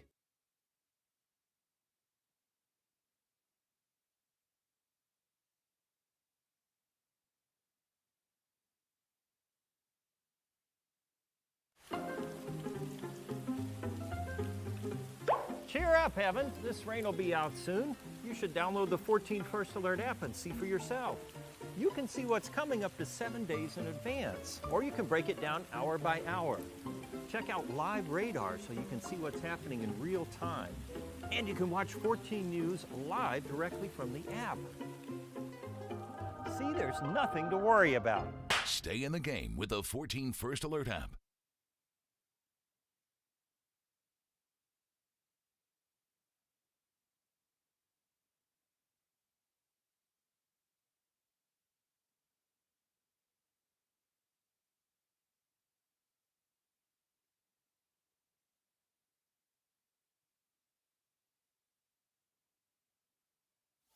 First pitch to Zach Taylor is lifted out toward left. Christopher Pujols out toward the line, misjudging it, and it falls in front of him. And the baseball rolls over toward the foul line. That should have been an out number 1. However, Pujols, not sure of himself in the outfield, didn't know if he wasn't able to track it, lost it in the lights. But it falls in front of him. Zach Taylor is at second on what's ruled an error on the left fielder, Christopher Pujols.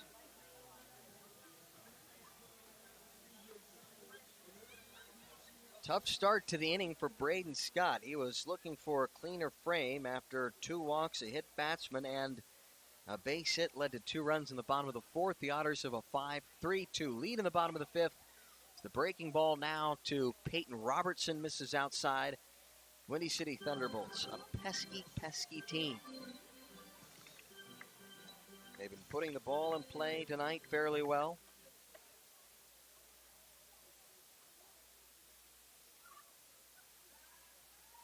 And with their speed on the base paths, as soon as anyone gets aboard, it automatically feels like a struggle to keep them from scoring once they reach first base. Again, 130 steals, they're looking and on pace to break a Frontier League record. As the 1-0 fastball is cut on and missed, 1-1.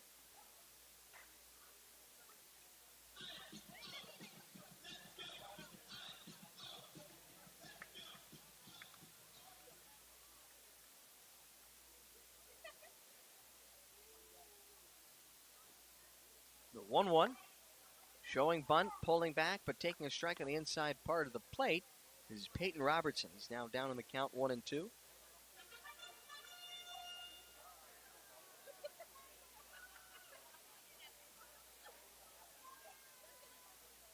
I mean, it almost feels like with these Thunderbolts that you almost have to surrender a stolen base or 2. Hard hit ground ball to the shortstop, Mattis. Throw to first. 1 down.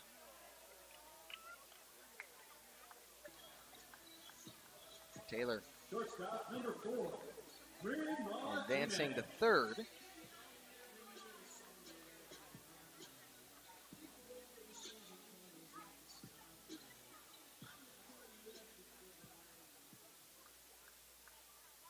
Mattis electing to go to first instead of trying for third. Here's a broken bat, ground ball foul of third as the Otters infield comes in. Bryn Martinez is 0 for 1. Walked and ended up stealing third back in the 4th.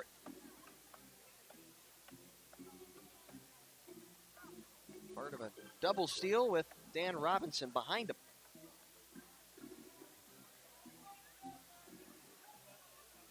Scott just waiting on the rubber for Martinez to return to the batter's box. Here's the 0-1.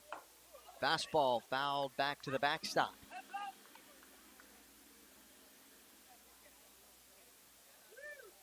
Scott ahead in the count, 0-2. And there is no one batter that you look at and say, man, this guy is really deadly or dangerous just from the stats. 0-2, swing and a miss. Fastball up in the zone. Martinez down on strikes for the second out. Now the 7th K for Braden Scott. But, I said earlier,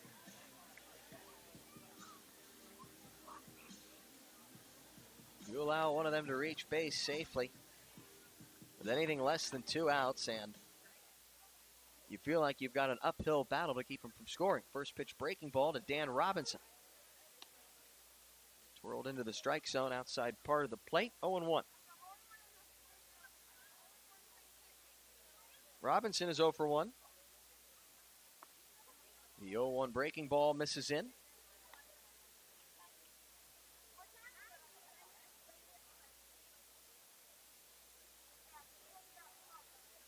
Robinson, who's been on base 4 times already through the first 2 games. The 1-1 is a high pop.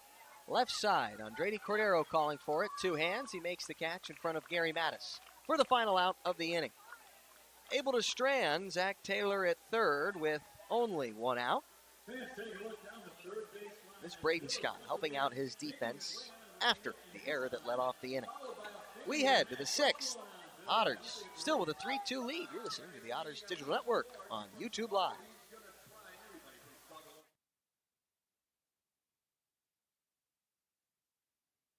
CenterPoint Energy's newest generation of safe, efficient energy includes capturing and harnessing the natural power of pure sunshine. We are increasing solar in our balanced and reliable energy mix as we power our region with more clean, renewable energy. We're bringing a little piece of the sun to every home and business while reducing carbon emissions and helping create a cleaner environment. It's just a little something for your smart energy future.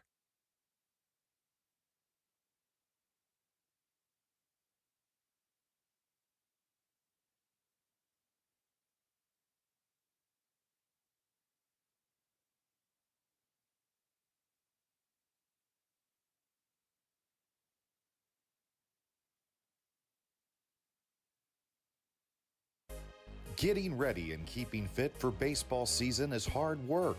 That's why you'll find Evan at Bob's Gym.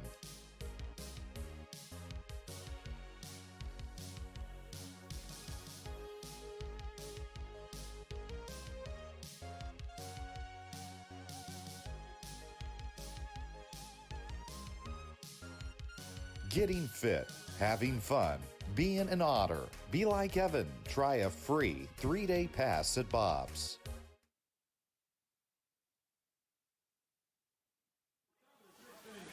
Top six, Otters up a run. 3-2 is the score. Andrés Cordero stands in, drove in the Otters' first run of the evening.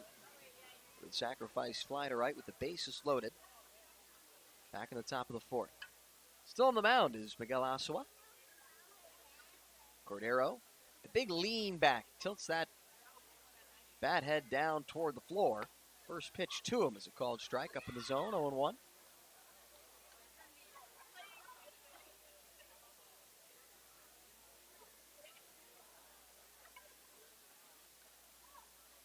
Otters went down 1-2-3 in the top of the fifth. The 0-1 is a chopper to third. Short hop picked by Strunz as he charges. Throw to first. Gets Cordero. One down, top of the sixth. Designated hitter number 2, Andy DeJesus.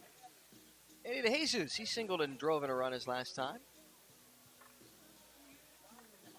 DeJesus 1 for 2, batting from the right side of the plate today against the lefty Asua. DeJesus says he's naturally more of a right-handed hitter. Feels more comfortable that way, gets a little bit more power. But that he's more likely to be early on some swings, he said. First pitch off speed, misses low below the knees, 1-0.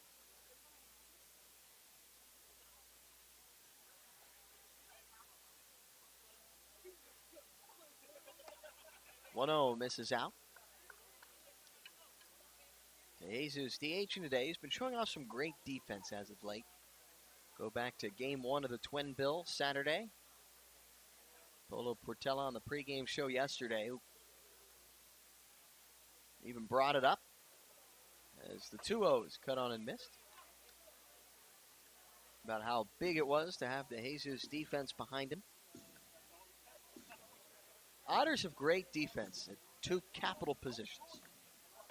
It's short when they can turn to DeJesus and also a former Gold Glove of the NAIA recipient, Gary Mattis. As the 2-1 off speed, big swing on the change. Gets DeJesus leaning. He'll walk around home to get resettled.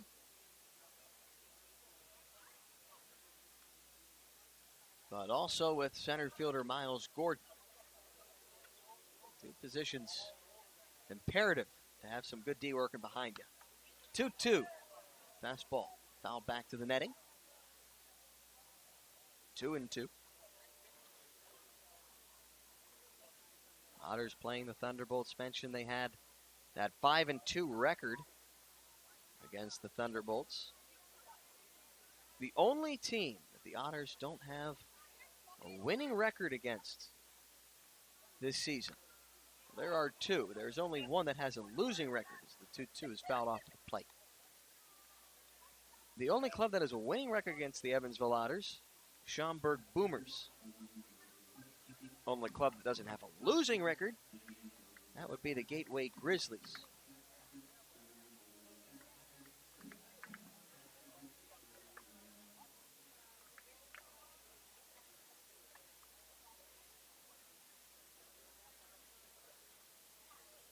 Sue is set at the belt. Here's the 2-2. Hard, slow hit. Ground ball to the second baseman, Peyton Robertson, running out of the box. Hard, though, was Andy DeJesus. That would catch anybody's attention. But 4-3 ground ball gets the best of DeJesus, and now there are two down. At the top of the sixth inning, Michael Gangwish, a couple of ground outs for him.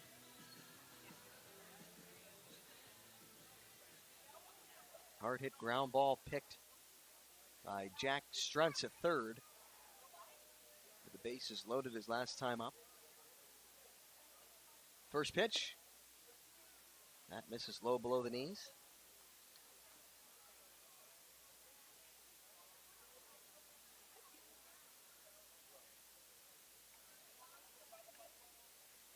Check that. Gangwish last hit when there were runners at second and third. Now the 1-0. There's a fastball on the outside part of the plate. Called a strike, 1-1.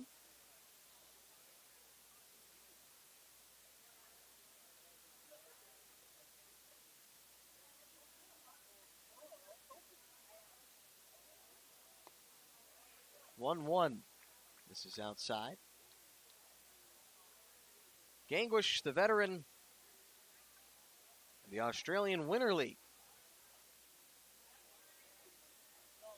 Played ball southwest of Sydney, in Australia's capital city. The 2-1, loses most of his bat on that one. There's going to be a foot race to the bag at first, but Rob Weishire, the first baseman, has it. And Michael Gangwish, he's going to need a new bat. We've played 5.5. Otters go down 1-2-3 in the top of the sixth. They still lead it 3-2. You're listening to the Otters Digital Network on YouTube Live.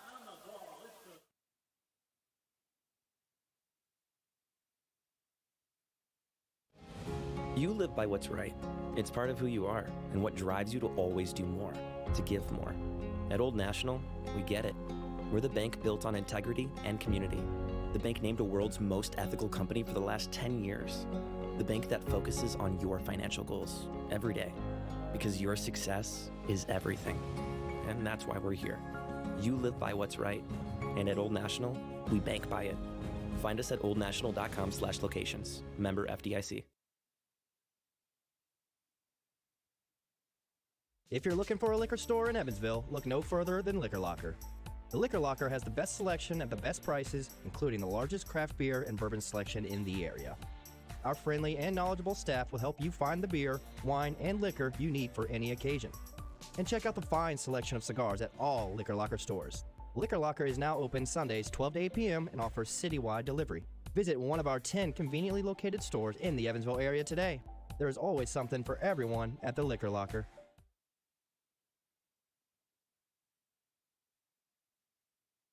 Fix up your home with Heritage. Our home improvement financing options can help you change your home now and pay for it over time. Upgrade your home. Make home repairs. Remodel a kitchen. Build a new deck. Add a new room. Remodel your bath. Update appliances. Whether it's a small weekend project or a large renovation, Heritage Federal Credit Union can help you finance your improvements today. Fix up your home with Heritage.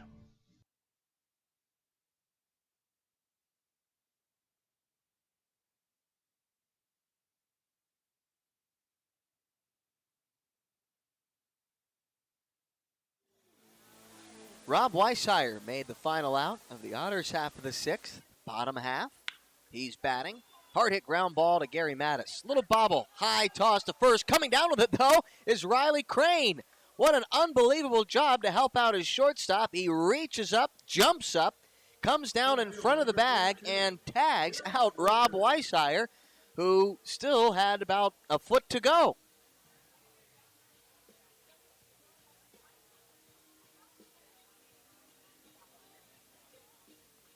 Excellent defense there by the Otters' first baseman, Crane, and now there's one down in the bottom of the sixth.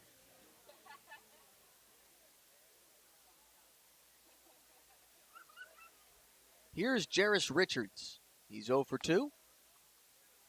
First pitch is a called strike on the fastball from Braden Scott. Scott worked around an error that led off the bottom of the fifth. Going 1-2-3. We'll play a little cutter outside part of the plate. Called a strike. Scott now ahead in the count, 0-2. Looking for his 8th K. Likes his sign. Here's the 0-2. Breaking ball, just tapping it foul in front of home, and having it roll back is Richards.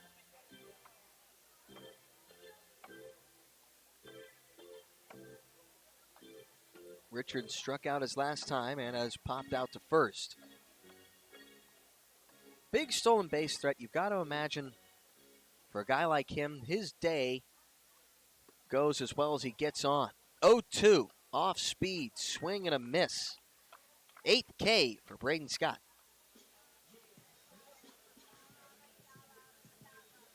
Left fielder, number 21, Zach Houston.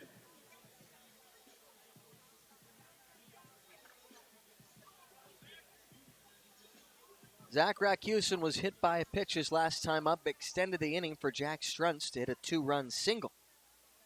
First pitch, runs in and gets a piece of him. And a breaking ball gets Rakusin, and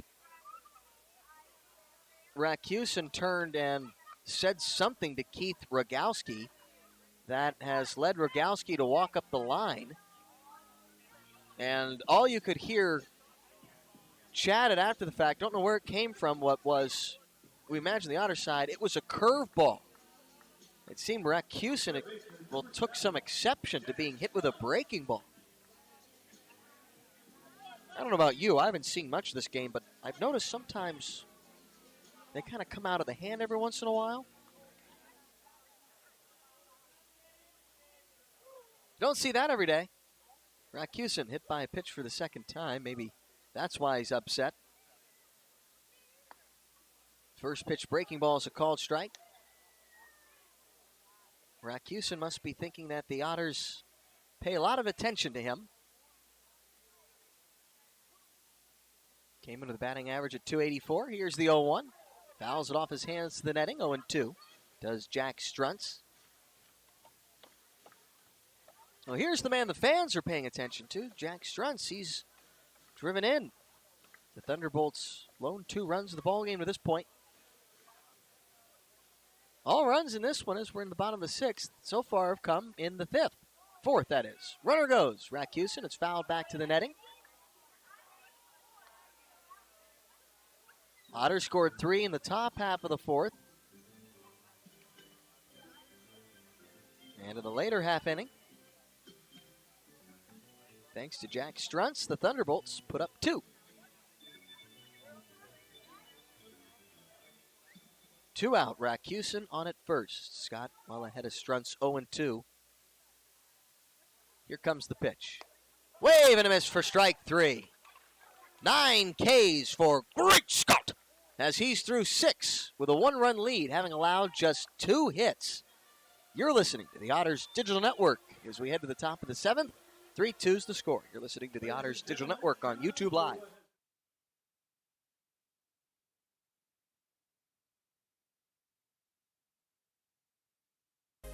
Getting ready and keeping fit for baseball season is hard work.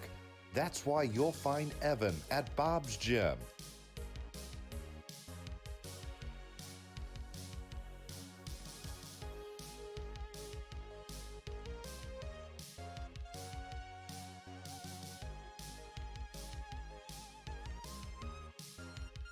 Getting fit, having fun, being an Otter. Be like Evan. Try a free 3-day pass at Bob's.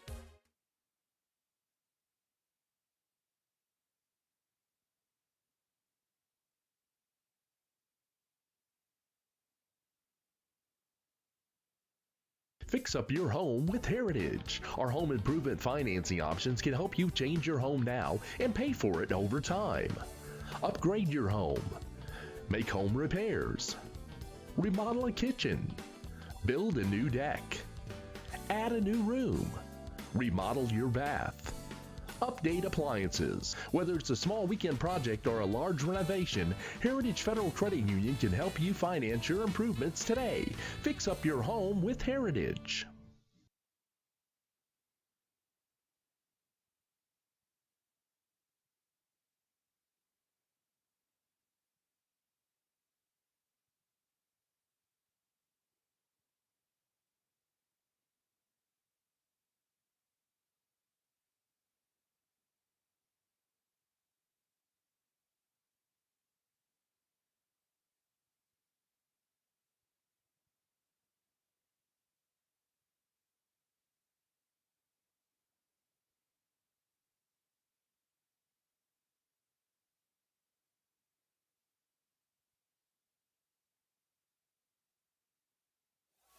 First pitch to Miles Gordon to the top of the 7th.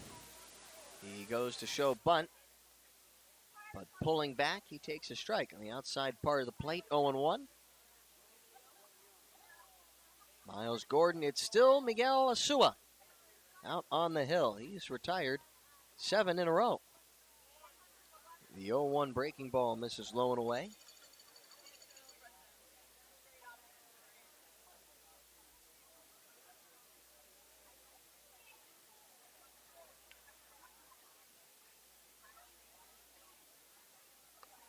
Now the 1-1 bender misses away.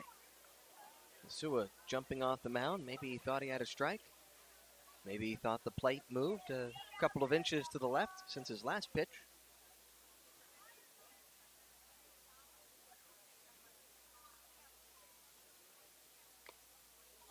The 2-1 is fouled off at the plate.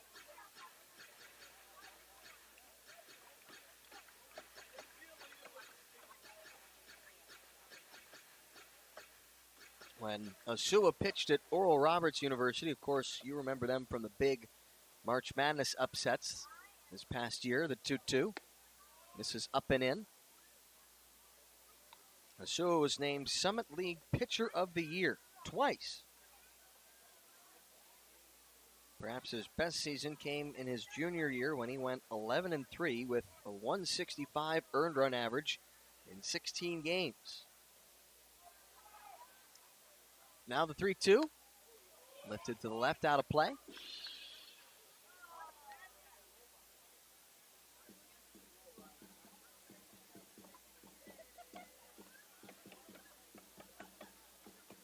Otters seeing some good pitching from a couple of lefties in the first 2 games of this series. It was Brian Ketchie last night who limited the Otters scoring to 1 run in 1 inning. So far, Asua has done the same. The 3-2 misses out, but Miles Gordon is going to change that with a leadoff walk. 1 man aboard with none out in the top of the 7th. Left fielder, number 13, Christopher Poole. For Gordon, that is his 3rd walk today. Demonstrating some excellent plate discipline. Christopher Pujols, he walked home a run his last time. 5th walk issued by Asua. Pujols showing bunt well early. First pitch, runs in. Pujols able to pull back to take a ball, 1-0.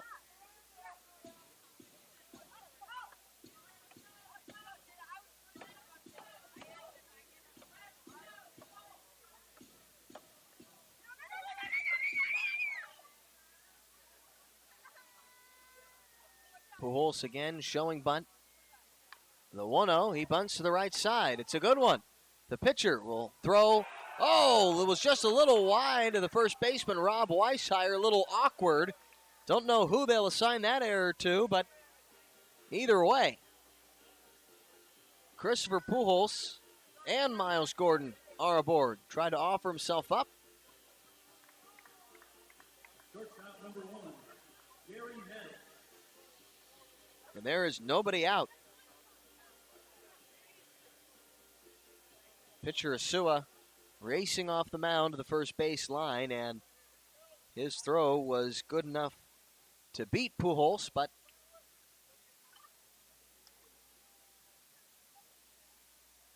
wide of Rob Weishire. And now trying to drop down a bunt for a base hit is Gary Mattis. It, however, rolls foul of the third baseline. 0-1, the count on him.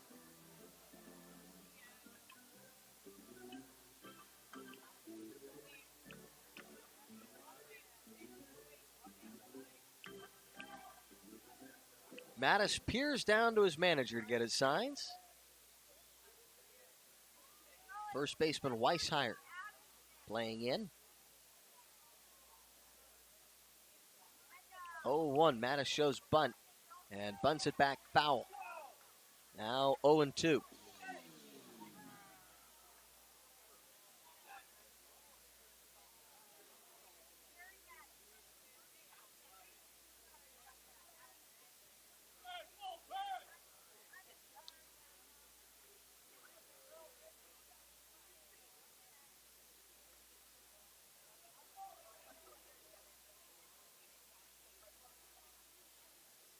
Once more, he's showing bunt even with 2 strikes. And he pulls back and takes a ball outside, 1-2. Dropping down to his knees was the pitcher Asua. Not thrilled with that one.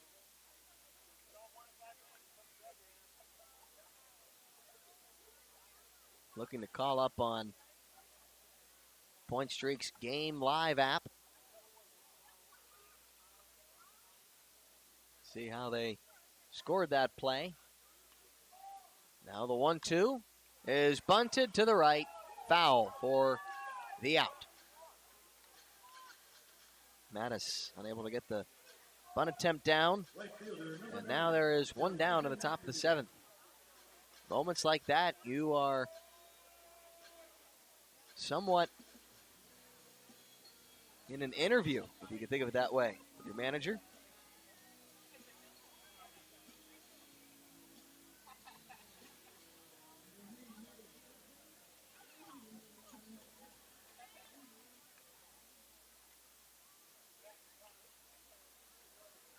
So it was ruled, by the way, an error on the first baseman, Rob Weishire. Runners go.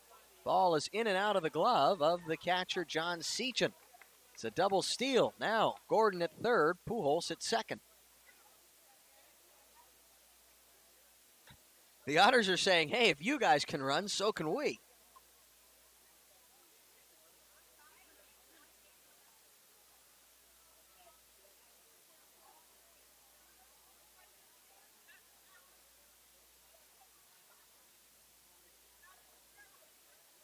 Now the 0-1, little half swing from McNamee. Holds up in time, however. 1-1.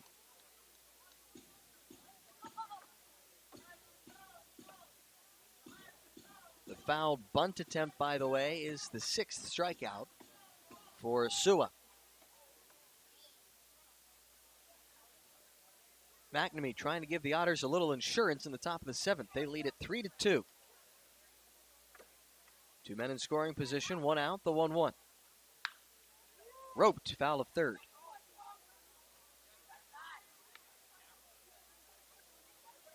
Ahead of a 91-mile-per-hour fastball.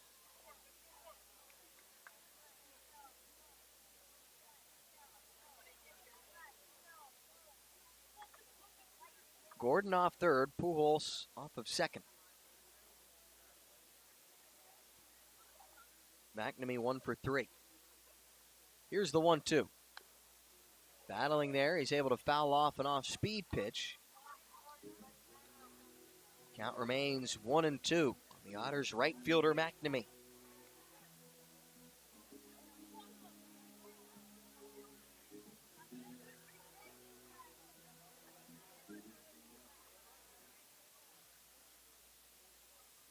McNamee looking for at least his 35th ribby of the season. Here's the 1-2. Looked like a change. McNamee isn't fooled by. He's able to fight it off. Fouling it back and over the netting. Still 1-2.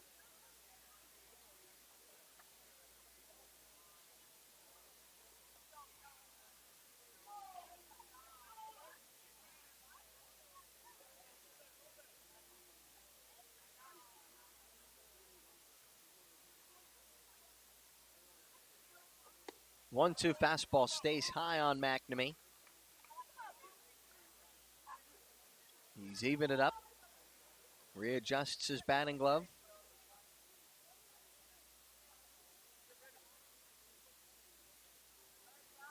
Chewing the double bubble. Another 2-strike pitch. The 2-2.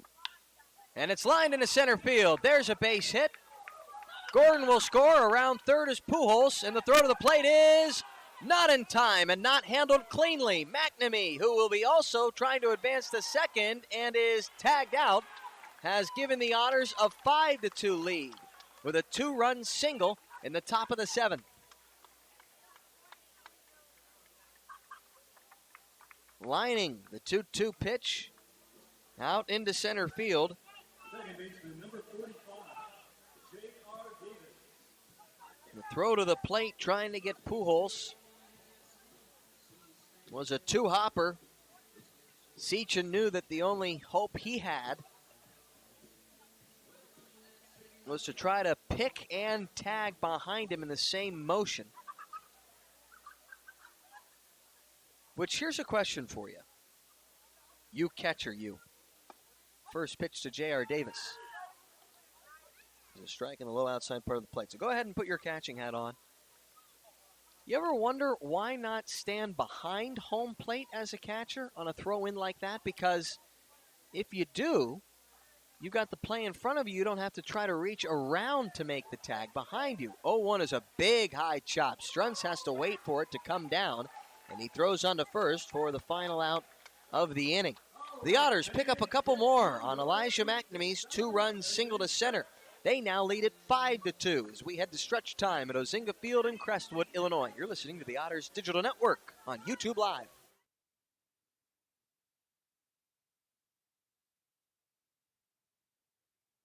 CenterPoint Energy's newest generation of safe, efficient energy includes capturing and harnessing the natural power of pure sunshine.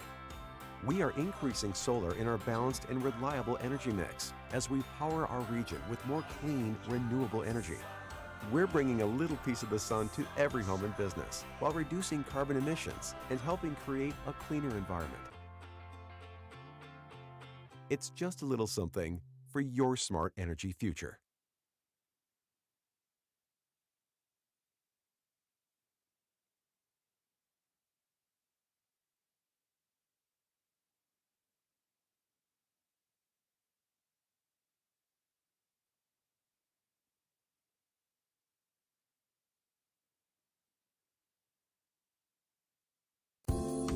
We love our children and want them to be healthy. After all, a healthy child can make for a happy child. When you choose Anthem Blue Cross and Blue Shield, you have great doctors and great care to help your child stay healthy. And that is something to smile about.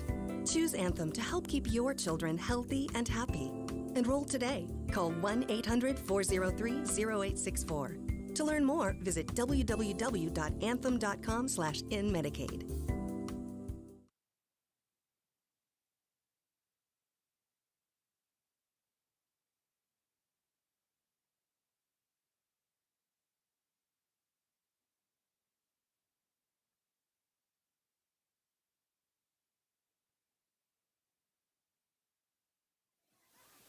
Braden Scott looking to make it 7 strong, facing John Seachin. First pitch to him was a breaking ball called a strike on the inside part of the plate. Seachin, he's gone down twice on strikes this evening. He was also 0 for 2 last night. 0-1, he's behind it with the swing 0-2. John Seachin, the Mason Wisconsinite. And the 0-2 is a called third strike, and even 10 Ks for Braden Scott, as he's got one down in the bottom of the 7th. Scott also working with a 3-run lead, thanks to Elijah McNamee's 2-run single on the top of the 7th. 5-2 is the score, as he now faces Zach Taylor. 0 for 2. First pitch is a called strike.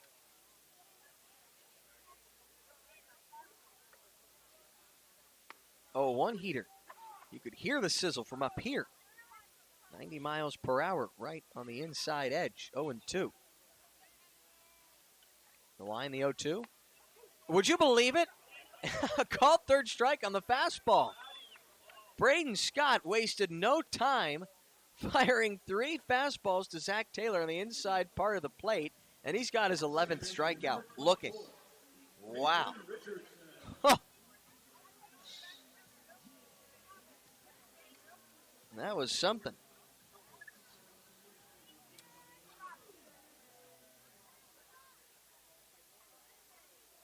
Now it's Peyton Robertson. He's going to try to put a ball in play. First pitch is lifted out toward left. Christopher Pujols giving chase. Now in foul ground, he's going to run out of room as it gets out of play. 0-1.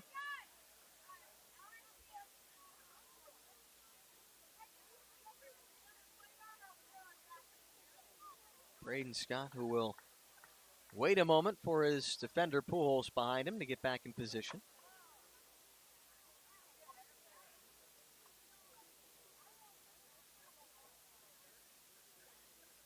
The 0-1. There's a strike. About belt high, we'll call it.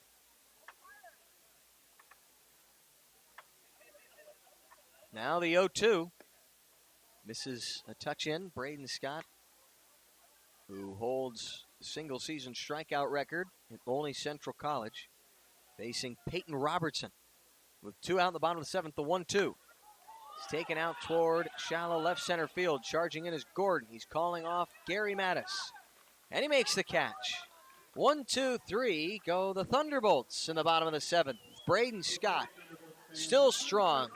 Through 7, a 3-run lead. Only 2 hits allowed for him. Just a couple of runs from back in the bottom of the 4th. You're listening to the Otters Digital Network on YouTube Live.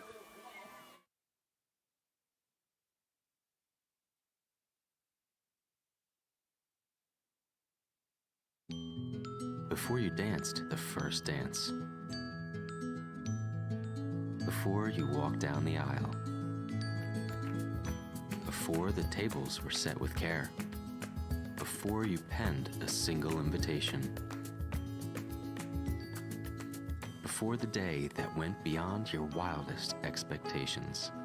There was the little green box from Brinker's Jewelers for befores and happily ever afters.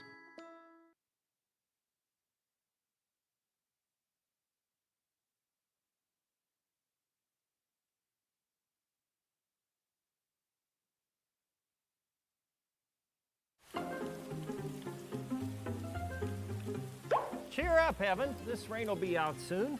You should download the 14 First Alert app and see for yourself.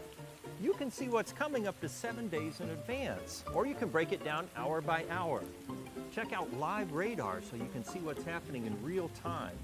And you can watch 14 News live directly from the app. See, there's nothing to worry about. Stay in the game with the 14 First Alert app.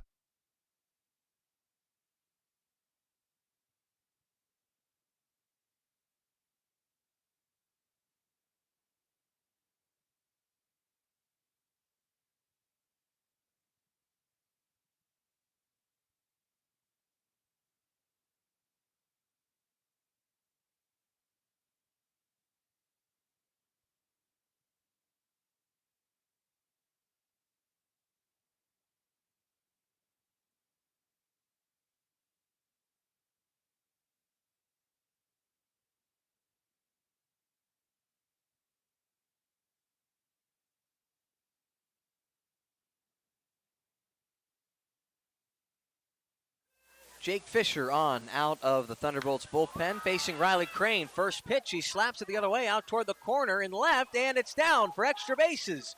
In fair ground, Riley Crane pulling around second. He wants 3. As the left fielder, Rakusin, had a little trouble, and they're going to say that Crane is tagged out at third by Jack Struntz. And Andy McCauley can't believe it. Riley Crane is just hanging around third right now. It was the home plate umpire Keith Rogowski who made the call.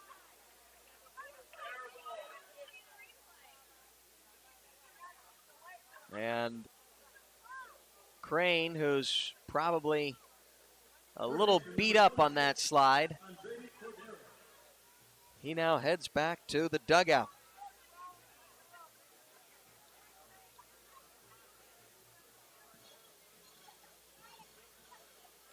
He was looking for his second triple of the year.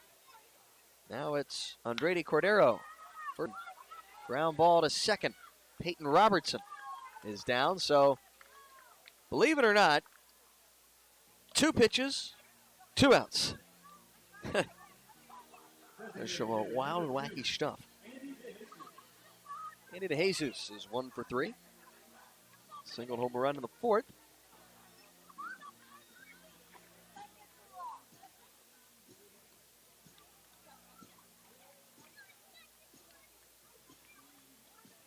Otters with a 5-2 lead in the top of the 8th inning. Jake Fisher.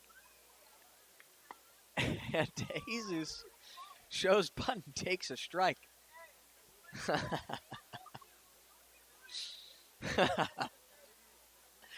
Oh, if he had put that in play, I don't know. That would have been the funniest thing of all time. Here comes the 0-1. Fastball grounded to short. Backhanded by Martinez. The throw to first is not in time. It's a 4-pitch inning for Jake Fisher out of the bullpen. Would you believe? 4 pitches. We head to the bottom of the 8th. Otters with a 5-2 lead. You're listening to the Otters Digital Network on YouTube Live.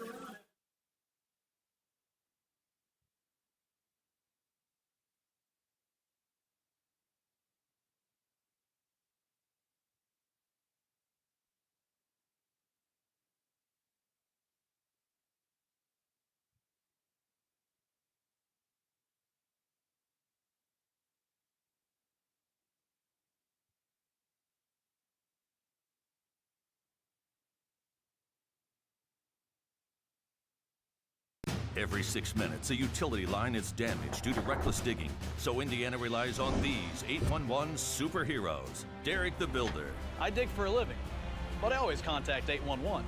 Mary the Gardener. Before I plant a tree, I contact 811. And Mike the Contractor. I contact 811 before I do my work. Prevent damage or injury. Call 811 anytime or go online 811now.com. This message is sponsored by the Indiana Utility Regulatory Commission and this station.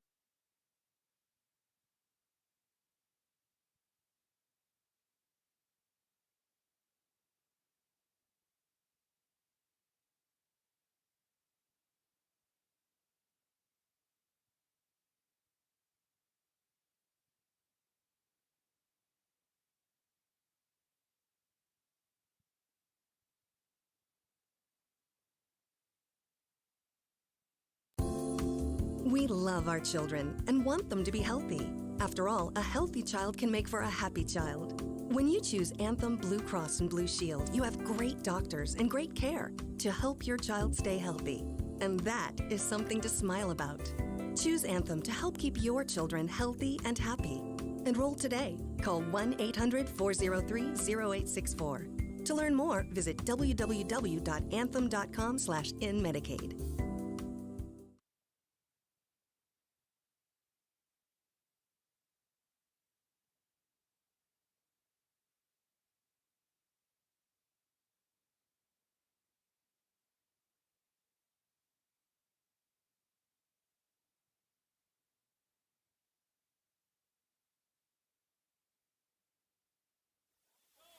Bottom of the 8th inning, Bryn Martinez facing Braden Scott, who's got a 5-2 lead to work with.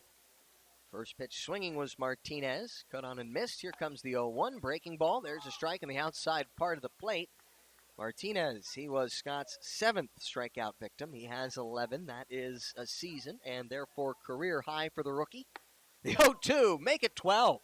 The fastball up and away, and Braden Scott is dealing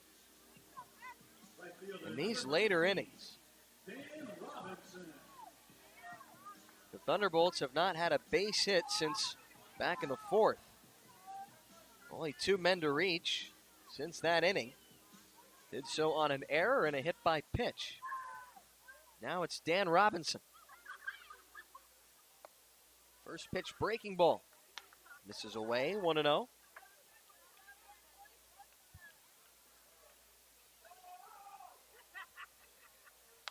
1-0 is fouled off to the left. Scott, by the way, he has now set down on strikes 4 of his last 5. Here comes the 1-1. Hard hit ground ball to first. One hop for Riley Crane. He'll take it to the bag himself. Calling off Braden Scott. Quickly 2 are down in the bottom of the 8th inning. First baseman, number 37. Otters will be looking for some insurance in the top of the 9th, but if they can't get any, it will be something of a tough decision. Scott's rolling, but he has pitched well, and you could hand things over to their closer, Logan Sawyer, who will be looking for his 16th save of the season. First pitch to Rob Weishire. Breaking ball misses in, and Scott has just had it all working tonight. The curveball, the slider, the fastball, the change. Just one touchy inning for him. As the 1-0 misses outside, 2-0. And I think if you were to ask him and his battery mate, they probably weren't thrilled, as they probably weren't on that 1-0 call outside the zone, with all of the balls and strikes that were called in that inning. The 2-0, behind the 89-mile-per-hour fastball, is Rob Weishire, who's 1 for 3.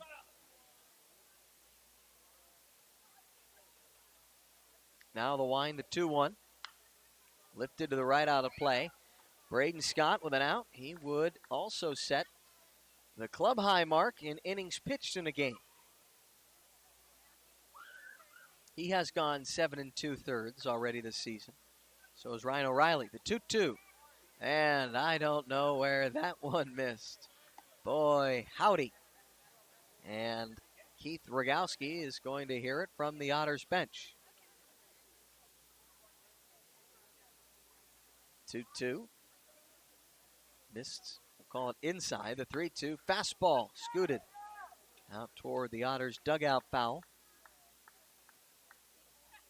Scott looking for his 13th strikeout.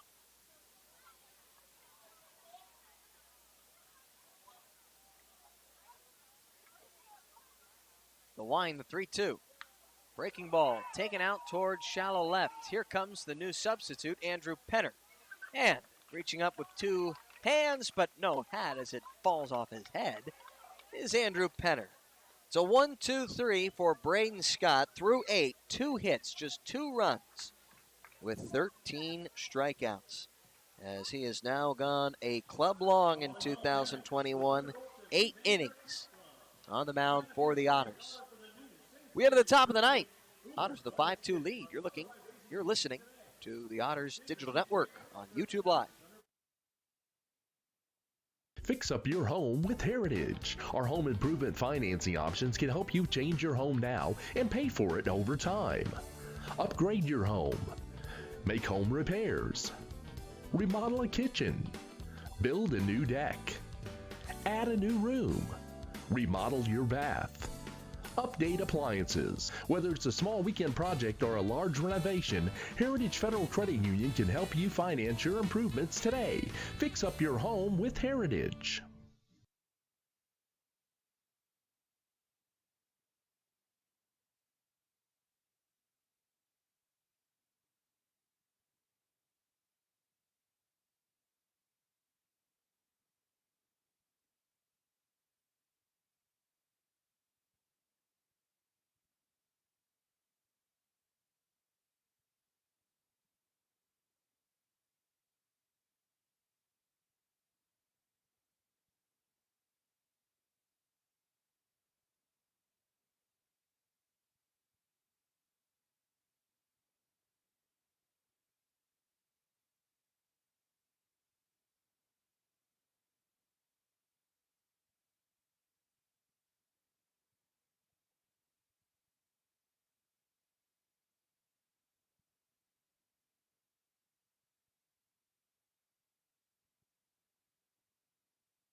Jake Fisher back on the hill. The lefty facing Michael Gangwish. First pitch is ripped out toward left, and not going to be able to have a play is Zach Rakusin. It bounces at the foot of the wall. Michael Gangwish, he is on at second with a leadoff double in the top of the ninth. Otters looking to add to their 3-run lead with a little insurance. They went down 1-2-3 in the 8th, though Fisher has also given up his second double.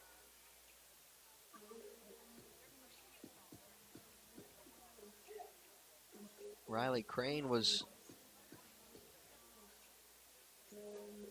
thrown out on a leadoff double, trying to advance to third.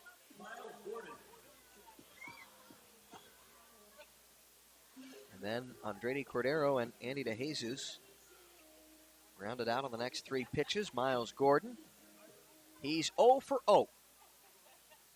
He's not registered in bat yet, but has walked 3 times. Corners come in against Gordon. First pitch. Fastball. Well laid on it. As it missed up and in, perhaps. Swing and a miss.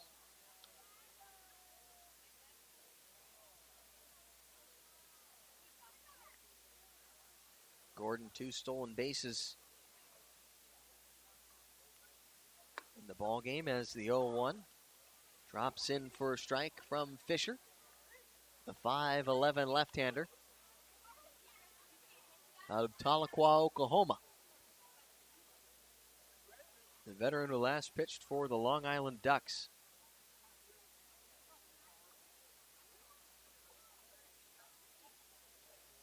Pitching in his 12th game, came in with a .633 earned run average.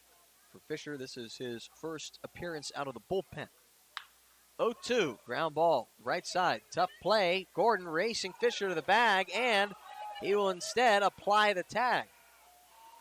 In front of the first base bag, they were just a step or 2 out in front of it. It is a productive at bat as Gangwish advances to third. 1 down in the top of the ninth. Left fielder, number 17, Andrew Penner.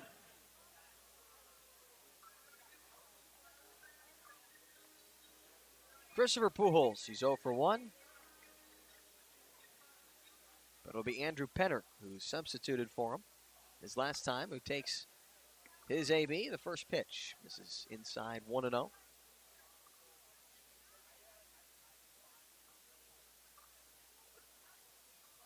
Infield drawn in. 1-0 to Penner. Wave and a miss there. 1-0.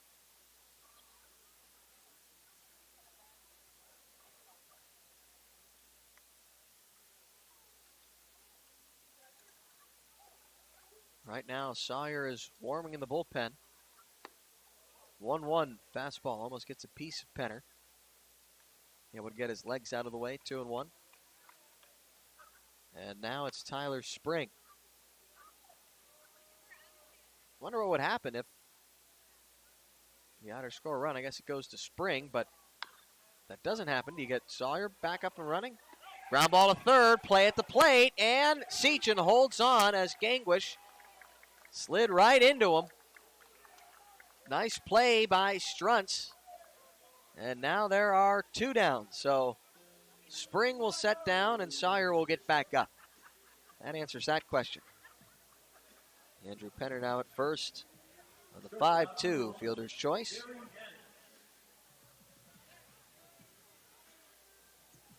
Gary Mattis is 0 for 4. Bunted foul for a first strike his last time. First pitch is grounded hard, and wow! The shortstop, Bryn Martinez, diving to his right, and he goes the short way to second. Wow. Phenomenal play by the Thunderbolts shortstop to take away a base hit from Gary Mattis. That's one way to send things to the bottom of the ninth. Otters still with a 5-2 lead. When we come back, it'll be Logan Sawyer looking for his 16th save of the season. You're listening to the Otters Digital Network on YouTube Live.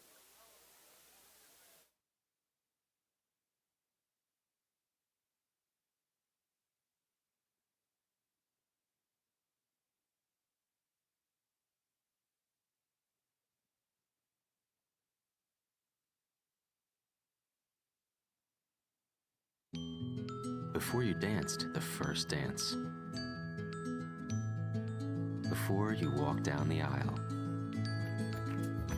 Before the tables were set with care. Before you penned a single invitation. Before the day that went beyond your wildest expectations. There was the little green box from Brinker's Jewelers for befores and happily ever afters.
Bottom of the ninth inning, last chance for the Thunderbolts. Otters with a 3-run lead, looking to win their 39th game of the year. It's Logan Sawyer out of the bullpen, hoping to save it for Braden Scott. Sawyer comes into this one with a .386 earned run average, 2-3 record, 26th appearance for him. Looking for his 16th save. He faces right now Jairus Richards to start the inning, and he lines one into center field. It's a leadoff base hit for Richards, the Thunderbolts center fielder. He's now 1 for 4.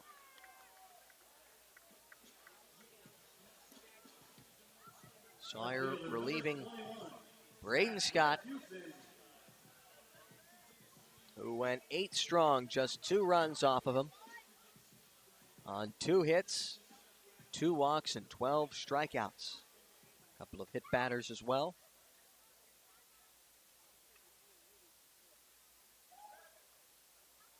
Runner at first, here's Zach Rakusin. Breaking ball misses low and away. Rakusin was hit twice by Scott, and the last time when he was hit by a breaking ball, he seemed to take a lot of exception to it. Former Georgetown product. Going up against Sawyer. Runner goes. The 1-0. And the throw down to second, not in time.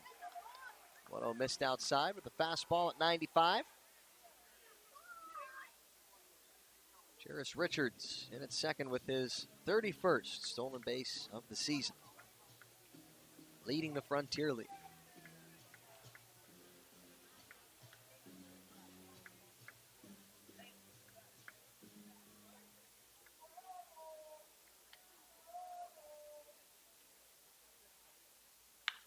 Two-0 is lifted to right. Elijah McNamee back a few steps.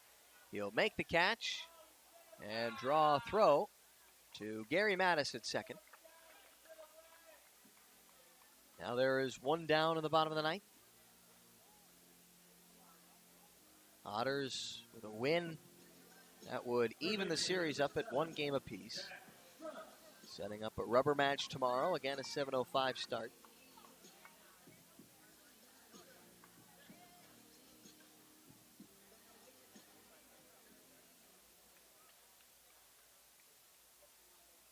Sawyer began the day in a first-place tie in the league in saves, as the first pitch to Jack Struntz is fouled back.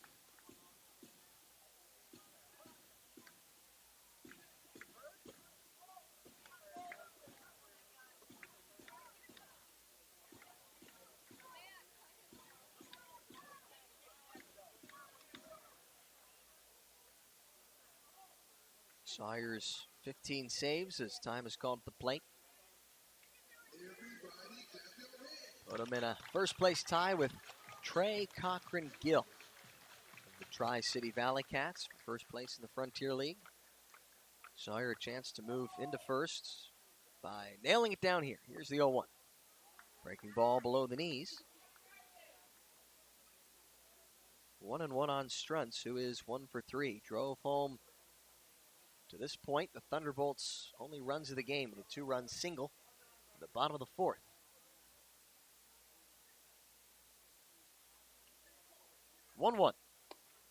There's a called strike on the inside part of the plate.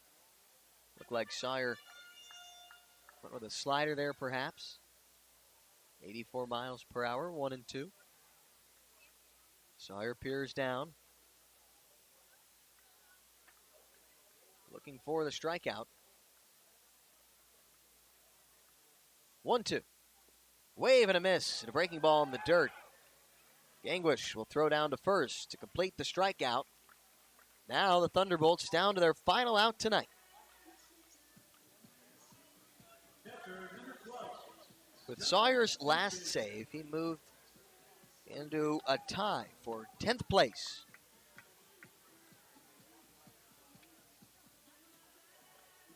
In the Evansville Otters season statistical leaders category in saves, with Mike Beal. Back in 2007, he had 15 saves. The most in a season, Edgar Lopez back in 2015 when he had 25. Here is John Seachin, first pitch.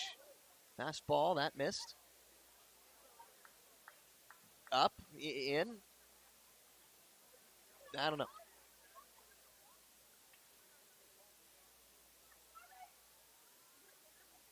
Save here would tie Sawyer with Kyle May at 16. 1-0 is inside. Kyle May, who had 16 saves back in 1999.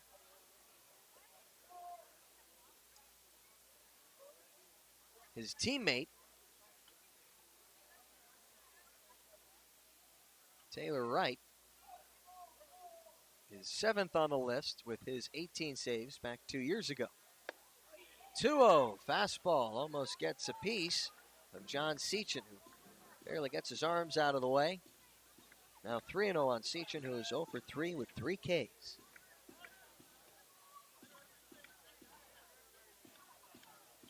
Trying to avoid the walk, that would bring the tying run to the plate. Here's the 3-0. There's a strike. 89 from Sawyer. Inside part of the plate.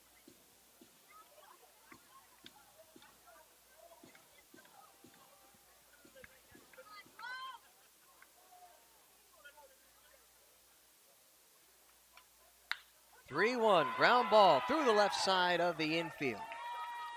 They will hold Richards at third. Second hit of the inning for the Thunderbolts.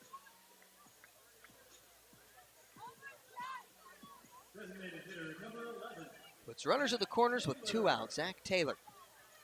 He is 0 for 3, struck out looking his last time. Florence Yalls were 8-4 winners against the Schaumburg Boomers at Yalls Ballpark earlier tonight. Otters looking for the win that will keep them 3 games up on Florence. First pitch to Zach Taylor. There's a strike called on the inside part of the plate. Sawyer gets ahead 0-1. Tomorrow night there will be Polo Portella on the hill for the Otters, going up against Tyler Thornton and his sub-3 earned run average. Now the 0-1. Half swing. Grounded foul of third. Brian Smith here in the third base coaching box to grab it, as the Thunderbolts are down to their final strike tonight. Zach Taylor tying run at the plate. Down 0-2, facing Sawyer. 2 out, here's the 0-2. And it's popped up right side. Gangwish has a look. Looks like he might have some room going to the wall. He's got it. He gloves it for the final out of the ball game. The Otters are 5-2 winners in the second game of this series. Logan Sawyer picks up his 16th save as that one went swimmingly. Otters now 39-22 on the season, while the Thunderbolts fall to 25-36. Braden Scott picks up his 5th win of the year, while Miguel Asua falls to 6-3. Well, tomorrow night, the Otters will be going up against the Thunderbolts in the rubber match. 7:05 first pitch will be on the air at 6:50 on our pregame show. For the Otters, they used a couple of frames to score and win this one, scoring 3 in the top of the 4th, 2 in the top of the 7th, taking a 5-2 victory from the Thunderbolts. Braden Scott was brilliant. 8 innings, just 2 earned runs off him, and those 2 runs both came in the bottom of the 4th. 12 strikeouts. He has now gone longer than any other Otters pitcher in a ball game. 8 innings for him, and that was enough to give him his 5th professional win, 5th win of the season. Once again, tomorrow night, 7:05 first pitch, 6:50 pregame show. My name is Ryan Brown. Thank you so much for joining me on the call tonight, as the Otters, once more, are 5-2 winners in Game 2 of this 3-game weekday series with the Windy City Thunderbolts, as they improve their record to 39-22 and remain 3 games ahead of the Florence Yalls in first place in the Frontier League's West Division. I want to once more thank you so much for listening to the Otters Digital Network on YouTube Live. Let's chat tomorrow.